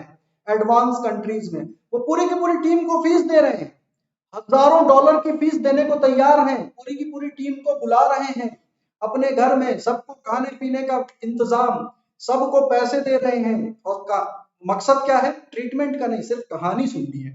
तो वो दोनों जो नर्सेस थी, वो दोनों यंग नर्सेस, उनकी बड़ी डिमांड थी, है ना? अच्छा, वो नर्सेस जो हैं वो वेल नोन हो गई, इलाके में वेल नोन हो गई, तो कुछ लोग मजाक करते थे और कहते थे कि जी हम एल्डरली हो गए, हम हमारे यहाँ भी भेज दीजिए उनको कहानियां सुनाने के लिए। अब आप क्या कहेंगे? तो दुनिया में ऐसी ऐसी चीजें भी घटती हैं, और खैर बुजुर्गों का आशीर्वाद मिले, इससे बढ़िया तो कुछ हो ही नहीं सकता। काफी बुजुर्ग भी आपके बच्चों, आपके घरों में आपके पेरेंट्स, ग्रैंड पेरेंट भी कई बार मेरा सेशन देखते हैं, जो ये स्पेशल सेशन होते हैं, उन सबको नमस्कार। और इस चीज का जरूर ध्यान रहे कि एल्डरलीज का कहीं पर भी असम्मान नहीं होना चाहिए, कहीं पर भी असम्मान नहीं होना चाहिए, क्योंकि हमारे जो बुजुर्ग हैं हमारे लिए एक चिराग के समान होते हैं, वो हमें रास्ता दिखाते हैं, हमें रोशनी दिखाते हैं। ये चीज ध्यान रखिएगा, है ना? बुजुर्गों का सम्मान करना बहुत इंपॉर्टेंट है किसी के लिए, और एक डॉक्टर के लिए तो इससे बड़ा तो कुछ हो ही नहीं सकता, है ना? तो very holistic approach, it involves a multi team, है ना? They concentrate on managing the medical condition affecting the patient. कौन सा मेडिकल कंडीशन? वो देखो वहां पर डायग्नोसिस चल रहा है और ये दादी अम्मा अपनी कहानी में मशगूल है, इनको कोई फर्क नहीं है इनको क्या दिक्कत है, क्या बीमारी है। डॉक्टर को भी डिस्ट्रैक्ट कर रही है, काम नहीं करने दे रही है। वो कह रहे हैं कि हमसे बात करो, आप तो जी हमसे बात करो। तो एल्डरलीज को इस चीज की बड़ी आवश्यकता होती है, और हमारे देश में, खैर हमारा देश इस मामले में बहुत अच्छा है कि हमारे देश में हमारे बुजुर्गों की पूरी परवरिश है, पूरी देख रेख है, किसी भी तरीके से उनके ऊपर दिक्कत नहीं आती है। ठीक है, तो ये था एक स्पेशलिटी, मेडिकल स्पेशलिटी। आप सब अच्छे अच्छे डॉक्टर बने और हमारे देश का नाम रोशन करें। नाउ हिमेटोलॉजिस्ट, जो ब्लड से डील करते हैं, ब्लड की डिजीजेस, स्प्लीन की डिजीजेस, लिम्फ ग्लैंड की डिजीज। अब सिकल सेल एनीमिया किसी को हो गया, एनीमिया है, हीमोफीलिया है, ल्यूकेमिया है, जिसको हम बहुत खतरनाक बीमारियों में आते हैं भाई, ल्यूकेमिया हो गया तो बड़ा मुश्किल, है ना?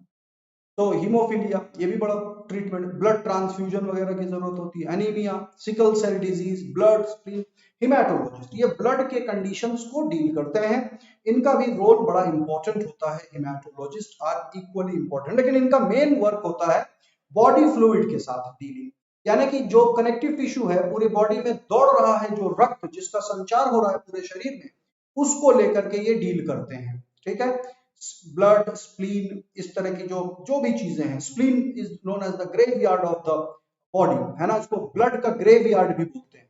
ब्लड का ग्रेवयार्ड बोला जाता है, ब्लड बैंक भी बोला जाता है स्प्लीन को, क्योंकि स्प्लीन में एट ए टाइम काफी ज्यादा क्वांटिटी में ब्लड रहता है। और हमारे जो मेच्योर आरबीसी हैं जिनकी अवधि खत्म हो जाती है 120 दिन की, तो वो वहीं जाते हैं, उनको डैमेज किया जाता है स्प्लीन में, और उनमें से जो आयरन कंटेंट वगैरह है वो रीसर्कुलेट कर दिया जाता है बॉडी में। हालांकि कुछ जेनेटिक डिसऑर्डर्स भी हैं, जैसे सिकल सेल एनीमिया डिजीज हो गया, हीमोफीलिया हो गया, तो ये जेनेटिक डिसऑर्डर में आ जाते हैं। आई बात समझ में? तो ये जेनेटिक डिसऑर्डर वाले कंडीशंस हो गए, इनको भी डील करते हैं। अच्छा, किसी और तरह की एबनॉर्मेलिटीज हो गई, ब्लड का वॉल्यूम कम हो गया या कुछ भी दिक्कत है, तो हिमेटोलॉजिस्ट डील करते हैं। ठीक है, न्यूरोलॉजिस्ट आ जाइए सारे बच्चे जो न्यूरोलॉजिस्ट बनना चाहते हैं। न्यूरॉन्स के बारे में न्यूरोलॉजिस्ट सुनना बड़ा आसान लगता है कि भाई हम तो जो है ज्यादा बॉडी के इंटरनल पार्ट वार्ट को नहीं काटेंगे, हम तो सिर्फ ऊपर ऊपर वाले महले को जो है ट्रीट करेंगे, इसी को खोलेंगे और निकालेंगे, कर देंगे, है ना। काफी बच्चे ये सोचते हैं कि हम तो बस ये बोन को निकालेंगे, कट करेंगे और फिर उसके बाद बन जाएंगे न्यूरोलॉजिस्ट। बच्चों, आपको सबसे इंपॉर्टेंट चीज मैं बताऊंगी, बड़ी इंपॉर्टेंट चीज है, अब मैं बताने जा रहा हूं, ध्यान से सुनिएगा। नारियल खाने में बड़ा अच्छा लगता है, लेकिन नारियल तोड़ना बड़ा मुश्किल काम है। उसको या तो पटक के तोड़ो या ऐसे कट कट करके इक्वल कट करने में बड़ी मुश्किल हो जाती है ना। आपने देखा होगा पाइन एप्पल देखने में बड़ा अच्छा लगता है, खाने में भी बड़ा अच्छा लगता है, उसको काटने में बड़ी हालत खराब हो जाती है ना। तो जो फ्रूट कटर्स होते हैं, जो फ्रूट कट करते हैं, वो भी बड़े मुश्किल से उसको कट करते हैं, टेक्निक्स है उनके पास। समझ में आ रही बात आप? तो उनको खाना बड़ा मुश्किल हो जाता है ना। तो न्यूरोलॉजिस्ट भी ऐसे हिस्से को लेकर के डील करते हैं बच्चों। जब आप कैडेवर का डाइसेक्शन करेंगे, आप मेडिकल कॉलेज के फर्स्ट ईयर में आप डेड बॉडी का डाइसेक्शन करेंगे, तो सबसे ज्यादा मशक्कत आएगी जब आप ब्रेन बॉक्स को खोलेंगे, क्योंकि इसको खोलना आसान नहीं है। इसके लिए या तो बहुत तेज धार वाली ऑटोमेटिक रेजर हो जिससे चिजल हो जाए ब्रेन। अरे भाई, ये बहुत हार्ड स्ट्रक्चर है। हम न्यूरोलॉजिस्ट जब ब्रेन का ट्रीटमेंट करते हैं, ब्रेन का जब ऑपरेशन करते हैं, तो इस एरिया को ओपन करने में बहुत ज्यादा मशक्कत का सामना करना पड़ता है। कई बार पेशेंट की अगर कोई दुखती रक्त छू गई, ठीक है, बहुत डेलिकेट होता है हमारा नर्वस सिस्टम। यहाँ पर ब्रेन को डील करते हैं, स्पाइनल कॉर्ड और नर्व से डील करते हैं।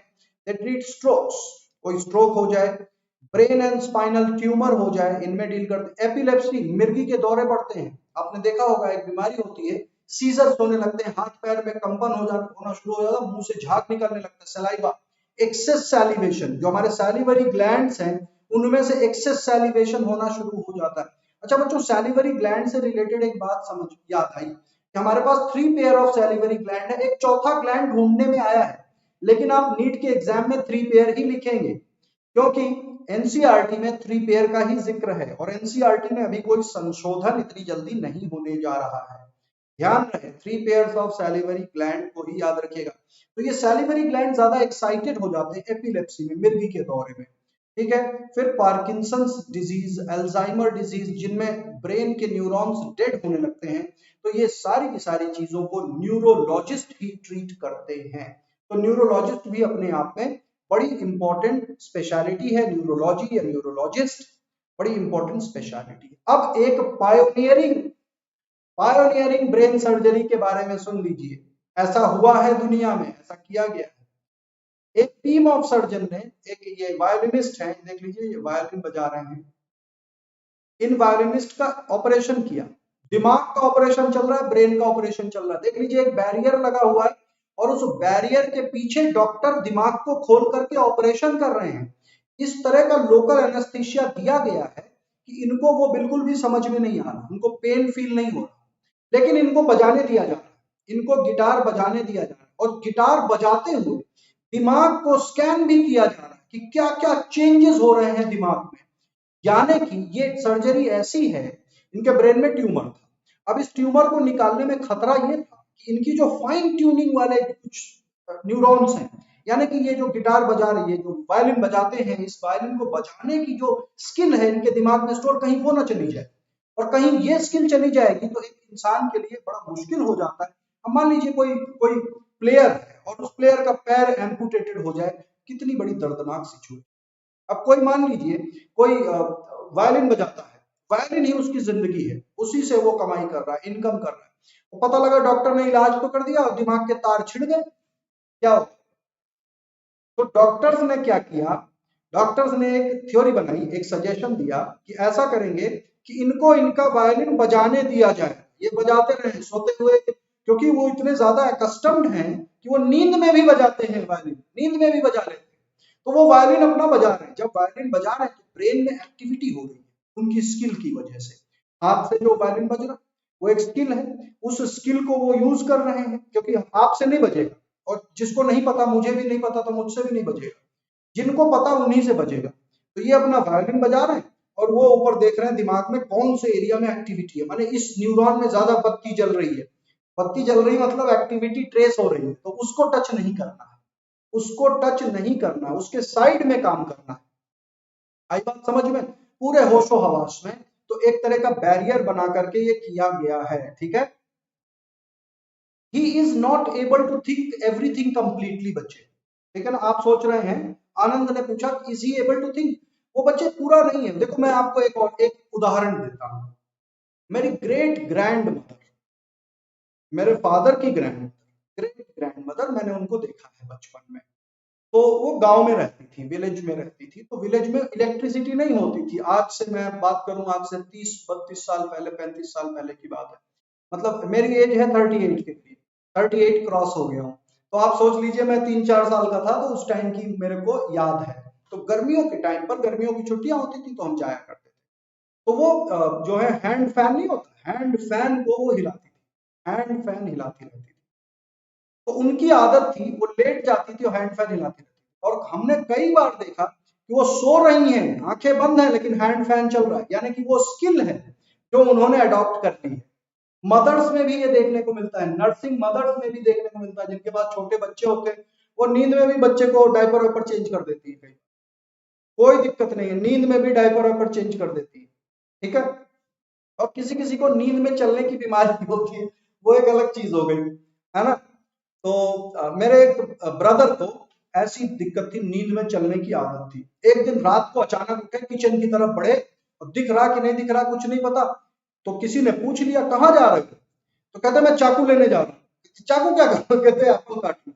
और रात में सोते हुए में एप्पल काटने का उनको ध्यान आ रहा है। अब आप सोचिए, ऐसी चीजें भी होती है। खैर, तो ये कहने का मतलब है, ये पूरे होशो हवास में नहीं है, लेकिन चूंकि ये उसको रोइंग कर रहे हैं और इनको लोकल एनेस्थीसिया दिया हुआ, तो ये करते रहे और ऑपरेशन हो गया, इनको पेन भी नहीं फील हुआ, ठीक है ना। तो ना, ये आंख बंद है इनकी, आप देखो आंख बंद है, आंख नहीं ओपन है, आंख बंद है लेकिन काम चल रहा है।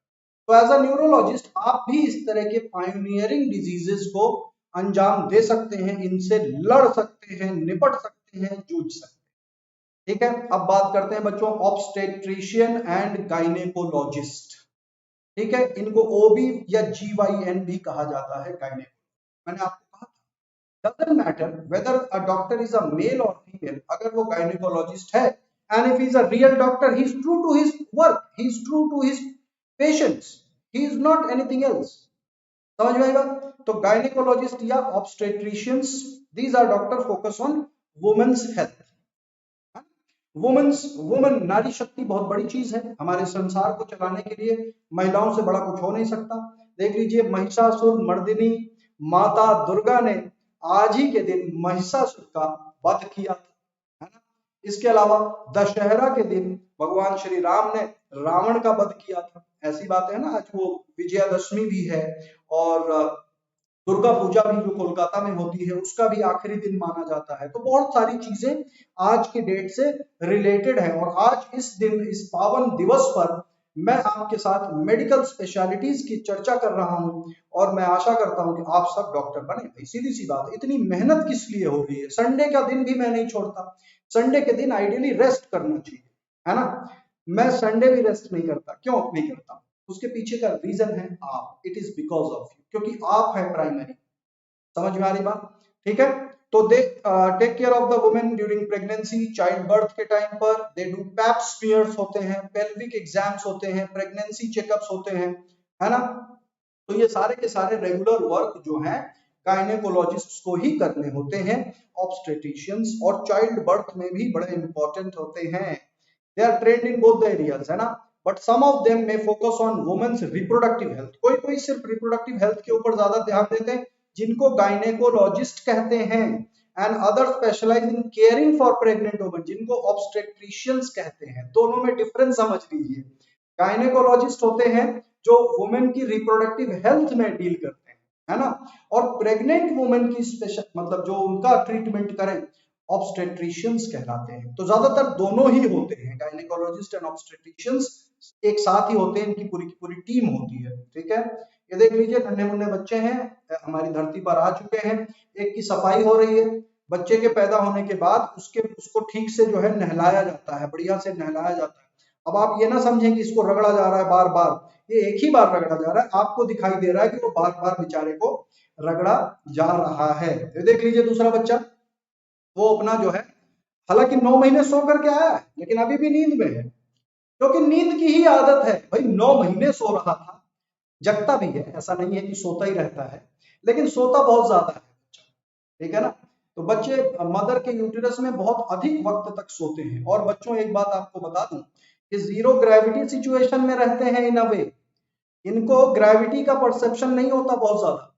क्यों? क्योंकि वो जो पूरा का पूरा यूटेरस में जो लिक्विड है, उस लिक्विड के अंदर ये पूरा हर तरफ घूम रहे होते हैं, तो इनको कभी अंदर डर नहीं लगता, अरे कहीं उल्टे हो गए क्या, हम गिर तो नहीं रहे हैं, ये फीलिंग नहीं आती।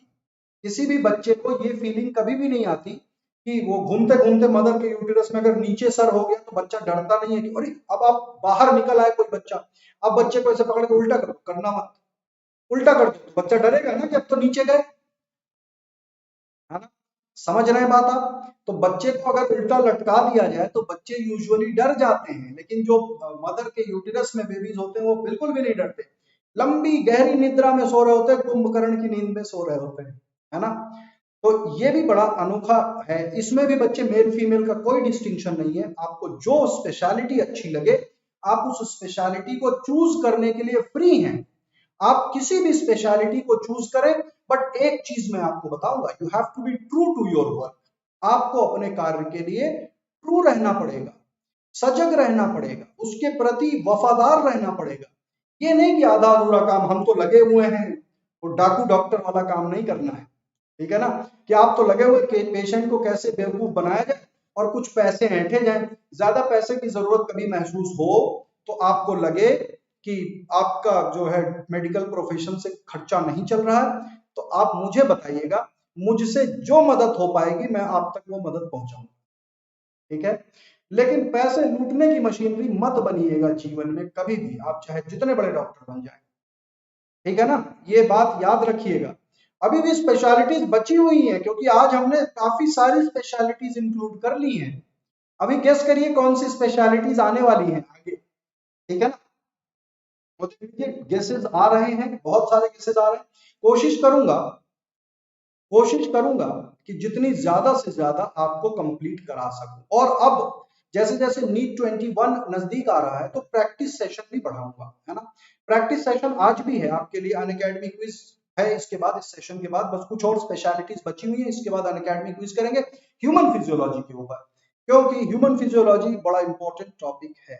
ठीक है। ऑन्कोलॉजिस्ट कैंसर से डील करते हैं, ऑन्कोलॉजिस्ट। ठीक है। ये इंटर्निस्ट होते हैं, कैंसर स्पेशलिस्ट हैं, दे डू केमोथेरेपी करते हैं, है ना, often work with radiation therapy.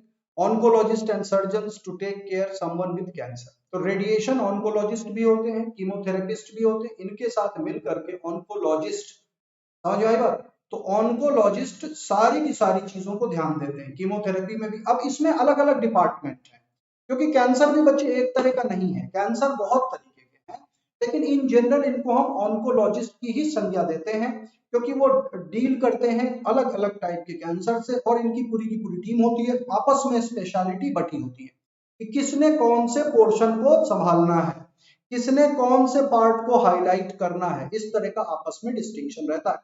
बाकी हम इनको कहेंगे ऑन्कोलॉजिस्ट ही, ठीक है ना। तो दे डील विथ कैंसर, है ना, अलग अलग टाइप के बहुत तरह के कैंसर्स हैं। तो हम उन कैंसर्स के ऊपर अभी नहीं जा रहा हूँ, क्योंकि कैंसर अपने आप में एक बहुत बृहद ब्रांच है। किसी दिन एक सेशन लेंगे कैंसर, वैसे आपके सिलेबस में भी है, human health and disease chapter में कैंसर और एड्स के बारे में बहुत ज्यादा डिटेल में दिया हुआ है। हालांकि मैं फिर कभी ना कभी अलग अलग डिफरेंट टाइप ऑफ कैंसर्स के ऊपर एक स्पेशलिस्ट सेशन रखूंगा आप सबके साथ, ठीक है। तो ये हो गए ऑन्कोलॉजिस्ट, कैंसर ट्रीट करने वाले। Then comes ऑप्थेल्मोलॉजिस्ट, हमारी आंखें जिनसे दुनिया को हम देख सकते हैं, आई डॉक्टर्स कहते हैं इनको, आई स्पेशलिस्ट कहते हैं हम इन्हें, ऑप्थेल्मोलॉजिस्ट बहुत जरूरी है ना।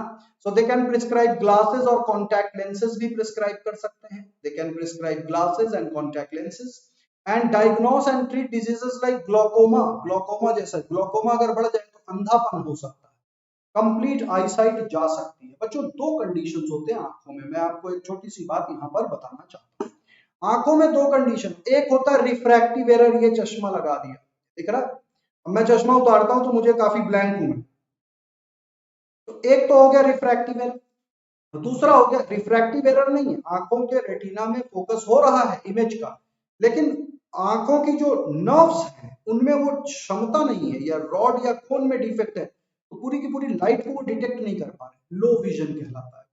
तो लो विजन ज्यादा खतरनाक है। रिफ्रैक्टिव एरर तो चश्मा या कॉन्टैक्ट लेंस से दूर किया जा सकता है, लेकिन किसी को अगर लो विजन का शिकायत है तो बच्चों को थोड़ा सा ट्रीट करना थोड़ा कई बार मुश्किल होता है, और उसके लिए डॉक्टर की सहायता लेनी पड़ती है, ऑप्थेल्मोलॉजिस्ट के पास जाना चाहिए, ठीक है। अनलाइक ऑप्टोमेट्रिस्ट, ऑप्टोमेट्रिस्ट भी होते हैं बच्चों जो सिर्फ पावर देते हैं, they are medical doctor who can treat every kind of eye condition as well as operate on the eye, ये आंखों के ऊपर ऑपरेट कर पाते हैं, ऑपरेशन कर सकते हैं, और हर तरह के कंडीशन को ट्रीट कर सकते हैं, आंखों से रिलेटेड हर तरह के कंडीशन को ट्रीट कर सकते हैं। लेकिन ध्यान रहे एक ऑप्टोमेट्रिस्ट ऑप्थेल्मोलॉजिस्ट नहीं होता है, ऑप्टोमेट्री के लिए तो बीएससी ऑप्टो, बी ऑप्टो भी है डिग्री, बीएससी विद ऑप्टोमेट्री, ऐसी डिग्रीज भी हैं, है ना। ऑप्टोमेट्री एक पैरामेडिकल हम बोल सकते हैं, एग्जैक्ट डॉक्टर्स वो नहीं कहलाते, ठीक है।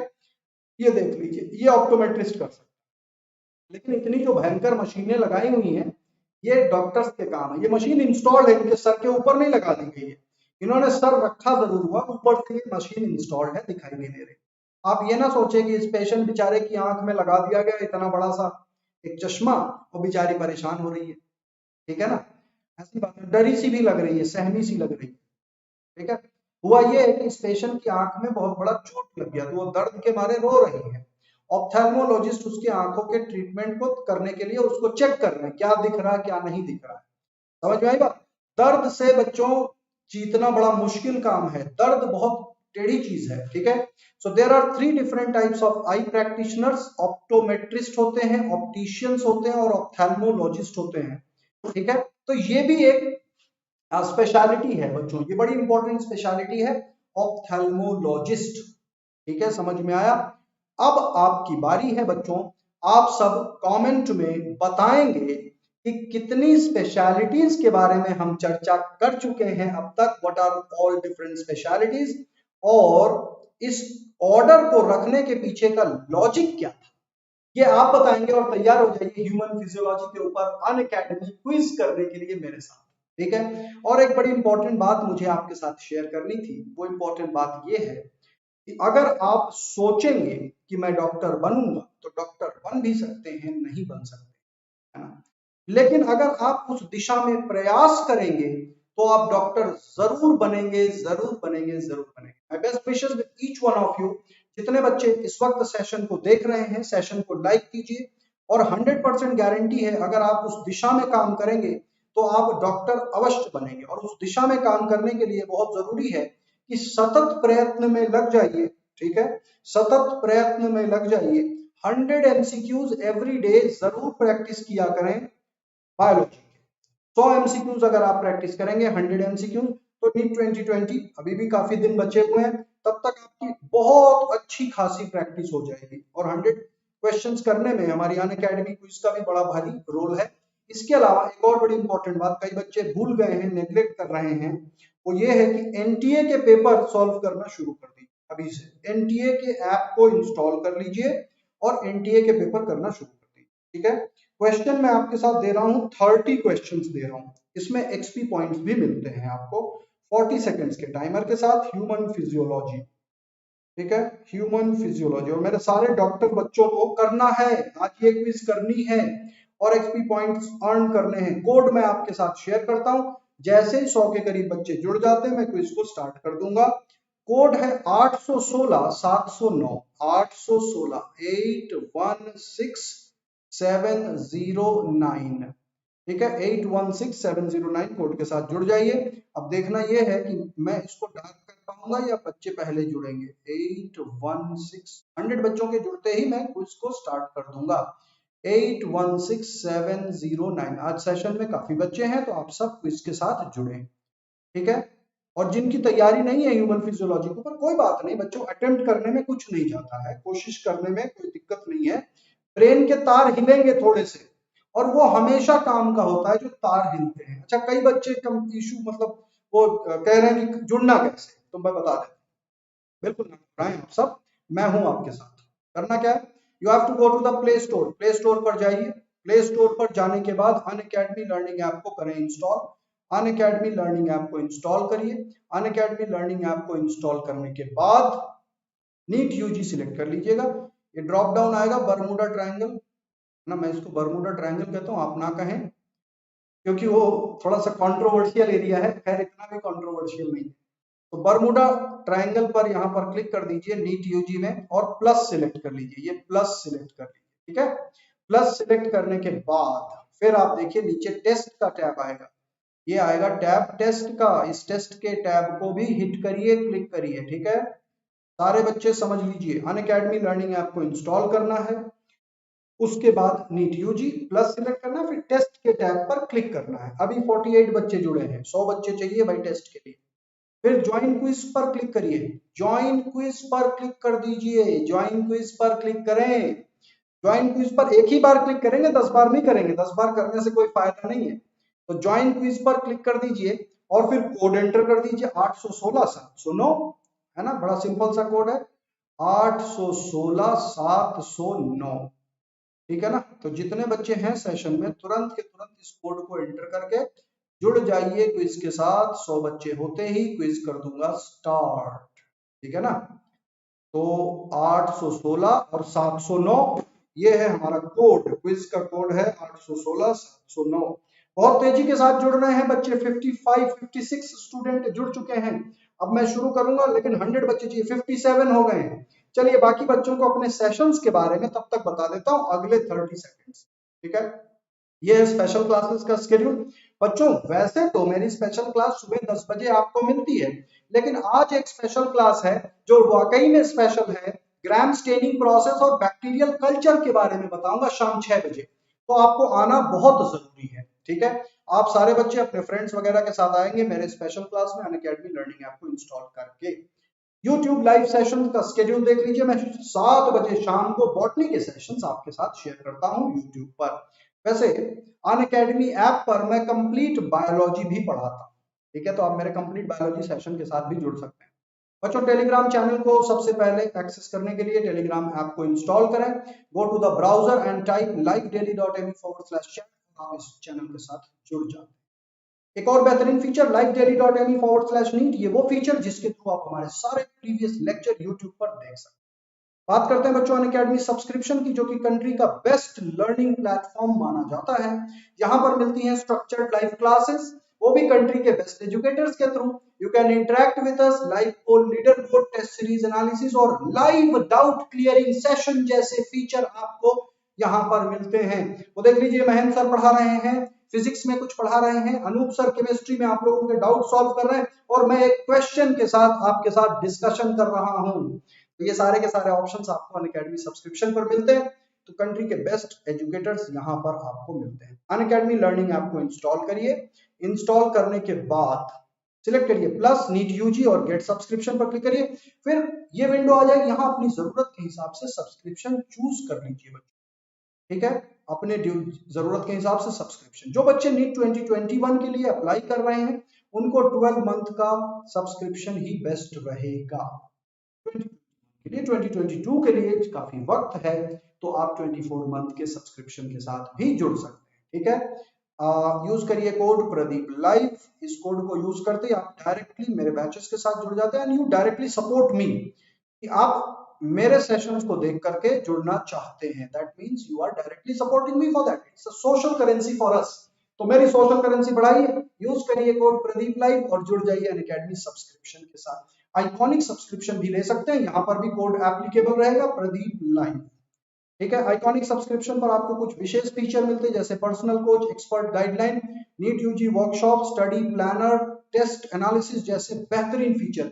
आइकॉनिक सब्सक्रिप्शन वाकई में आइकॉनिक है, लेकिन जो रेगुलर सब्सक्रिप्शन है वो भी किसी मामले में कम नहीं है।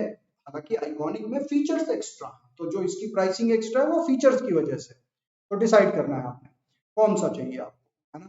अनअकैडमी नीट चैनल को सब्सक्राइब कीजिए, बेल आइकन को भी हिट करिए और हैश नीट लाइव डेली पर अपने सोशल मीडिया प्लेटफॉर्म पर शेयर जरूर करें, ताकि इस रेवोल्यूशन के बारे में कंट्री के हर एक बच्चे को पता चल जाए। Unacademy NEET, just NEET, NEET voyage, NEET toppers, NEET Telugu, all are our sister channels. So together, let's crack it. And for joining with Unacademy subscription, always use code Pradeep Live. You will get 10% discount. मेरी guidance में रहेंगे, आपको अपनी मंजिल जरूर मिलेगी। आज की क्विज का कोड देखता हूँ 100 बच्चे जुड़े या नहीं। जिस तेजी के साथ बच्चे जुड़ रहे थे, मुझे ऐसा लग रहा है कि 100 बच्चे जुड़ गए होंगे। कोड बच्चों एक बार फिर शेयर कर लेता हूँ आपके साथ और क्विज स्टार्ट करने जा रहा हूँ। 816 816 709 816 709। ठीक है, तो ये है कोड 816 709। ठीक है, जितने बच्चे YouTube पर अभी भी इंतजार कर रहे थे, कोड नहीं दिखा, कोड में पहले भी बता चुका हूं, दोबारा फिर बताता हूं। और जैसे ही 100 बच्चे जुड़ गए सेशन में, सेशन कर दिया जाएगा स्टार्ट। ठीक है, ह्यूमन फिजियोलॉजी के ऊपर 30 क्वेश्चंस MCQs जो 40 सेकंड के टाइमर के साथ करेंगे। देयर यू गो, इसी के साथ 75 बच्चे जुड़ चुके हैं। कोड यूज करिए 816709। जैसे ये कोड यूज करते हैं 816 709, आप क्विज के साथ जुड़ जाते हैं। वक्त आ चुका है कि अब मैं काउंटडाउन स्टार्ट कर देता हूं आपके लिए। जितने बच्चे जुड़ गए अच्छी बात है, नहीं तो क्विज को कर देंगे स्टार्ट। ठीक है, और जो बच्चे YouTube पर अभी भी हैं, आपको एक चीज बतानी है। वो बतानी ये है कि कितनी स्पेशलिटीज के बारे में मैंने चर्चा करी और इन स्पेशलिटीज को इस ऑर्डर में चूज करने के पीछे लॉजिक क्या था। जो बच्चा सटीक जवाब देगा दोनों क्वेश्चंस का, उन बच्चों के लिए कुछ स्पेशल। और वो स्पेशल क्या होगा, वो स्पेशल गिफ्ट क्या है आपके लिए, वो स्पेशल चीज आपके लिए क्या है, वो अगले सेक्शन में बताऊंगा, अभी नहीं बताऊंगा। पहले तो आप लोग कमेंट में बताइएगा, सही सही जवाब बताइएगा कि कितनी स्पेशलिटीज हैं और किस, ये जो ऑर्डर मैंने चूज किया ये क्यों चूज किया। इसके अलावा भी अभी भी कई स्पेशलिटीज बची हुई हैं, उन पर भी कभी ना कभी जरूर चर्चा करें। ठीक है, तो अब बच्चों मैं क्विज को स्टार्ट करने के लिए 81 स्टूडेंट है ज्वाइन, मैं स्टार्ट कर देता हूं। क्या बोलते हैं उसको, काउंट डाउन। 10 9 8 7 6 5 4 3 2 2 हो चुके हैं। अब जितने बच्चों को जुड़ना है जुड़ जाइए, क्योंकि अब मौका नहीं मिले। ठीक है, 2 हो चुका है। अब मैं देख लेता हूं कितने बच्चे जुड़ गए। ठीक है, 2 के बाद 1 और क्विज स्टार्ट। अभी भी बच्चे जुड़ सकते हैं, क्विज स्टार्ट होने के बाद भी 40 सेकंड का टाइमर होता है, बड़ी आराम से आप जुड़ जाते हैं। काफी बच्चे तो इंतजार करते हैं कि क्विज शुरू हो तभी एंटर करेंगे, क्योंकि कोड नोट कर लेते हैं, प्रोसेस उनको पता है, तो वो तुरंत नहीं करते, वो करते हैं बाद में, है ना। तो जुड़ जाइए 816709। टेस्ट स्टार्ट हो चुका है। तो that is all for now at the moment. शाम 6 बजे ग्राम स्टेनिंग टेक्निक और किस तरह से बैक्टीरियल कल्चर को डेवलप किया जाता है, उसके ऊपर सेशन है स्पेशल क्लास में। अनअकैडमी लर्निंग ऐप इंस्टॉल कर लीजिए, मेरी प्रोफाइल में जाकर के देखिए, स्पेशल क्लास के लिए एनरोल करिए and join the special class exactly at 6 PM। ठीक है, अभी 4:40 हो रहा है। That's all for